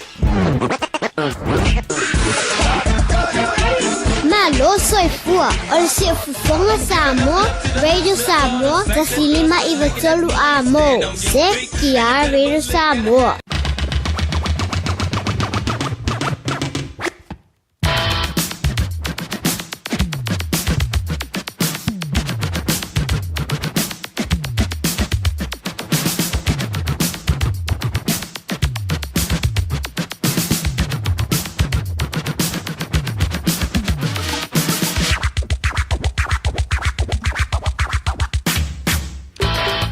Ua tawalunga join nama se tautomo e Samuel le ria sunga fua le so sfulma fa le di masino a perila lua fe lua lima fe we singa na le tautabali le tanto maftanga e potong tautanga le temi sasi la va inte to le tuolo to sui fua e malamanto ne yola ile da so fua ta auto fe sila fa yai ilona lofa malona le a fe we singa na le tautabali le tanto maftanga e matua to malo titi faitama fa malo antu il tira ya kisa sol fai mala angale ma to da in Brisbane sina leo e mo to mala vole ma futo mo ile va angole so mai la vole ta ya le vo la antu fa wo wantu le porkala melga ngai for favor mala fianga ya le antawa severe se yo le to lai fitu la fiana ne ya ona fa I ule se to le Radio Samoa e le sunga ya sausi fo lo se ya tale to lai se fu ya ile po ana nei wa mo fuanga o le niva yaso nei te wa e malanga tu mo sa mo po se se tu le aso anta au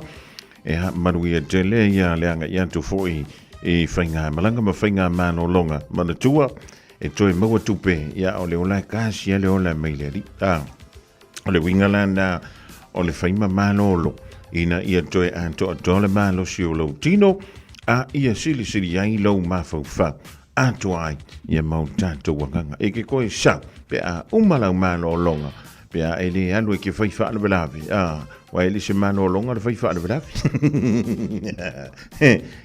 ele se finga mano longa le beanga io ele nga vo ele ke alu ku ke kafa ia alu ku vo I fai fa ele se mano longa le beanga o le manolonga o lo walu atu e moe lelei e manolo e ala mai lunga whailau malo le tae au e alu e au le sami sau le au li whailau tau mafutanga ia e koe alu e koe au le sami e o e sau le afiafi whailau fofo ia e alu lola ia le tau mafa ia lau lobster ia malau steak ia e whai uloi le inu banga au fuala au ia e o le menga ka o le manolo o le me venga koe fo i me le palang e sau makua smu falanga lang popula au kako fai ma whakai ka iai ale whakai ka iai ia maka pe iai Solo ipa tautu Male penisula mai molino Le tai tu pito ia pia Si o utau langa manaya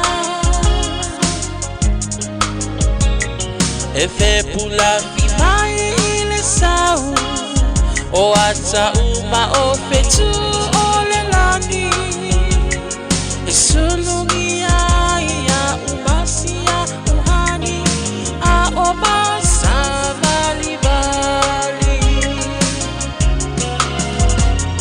Le masina se i esu sulu Ia samoa no uatulu Se i fai mafianga Ie mama atene matama Olo sisi vai mapepese Matata lato tulele A omae mane ilano ole niu Na o umasi au kele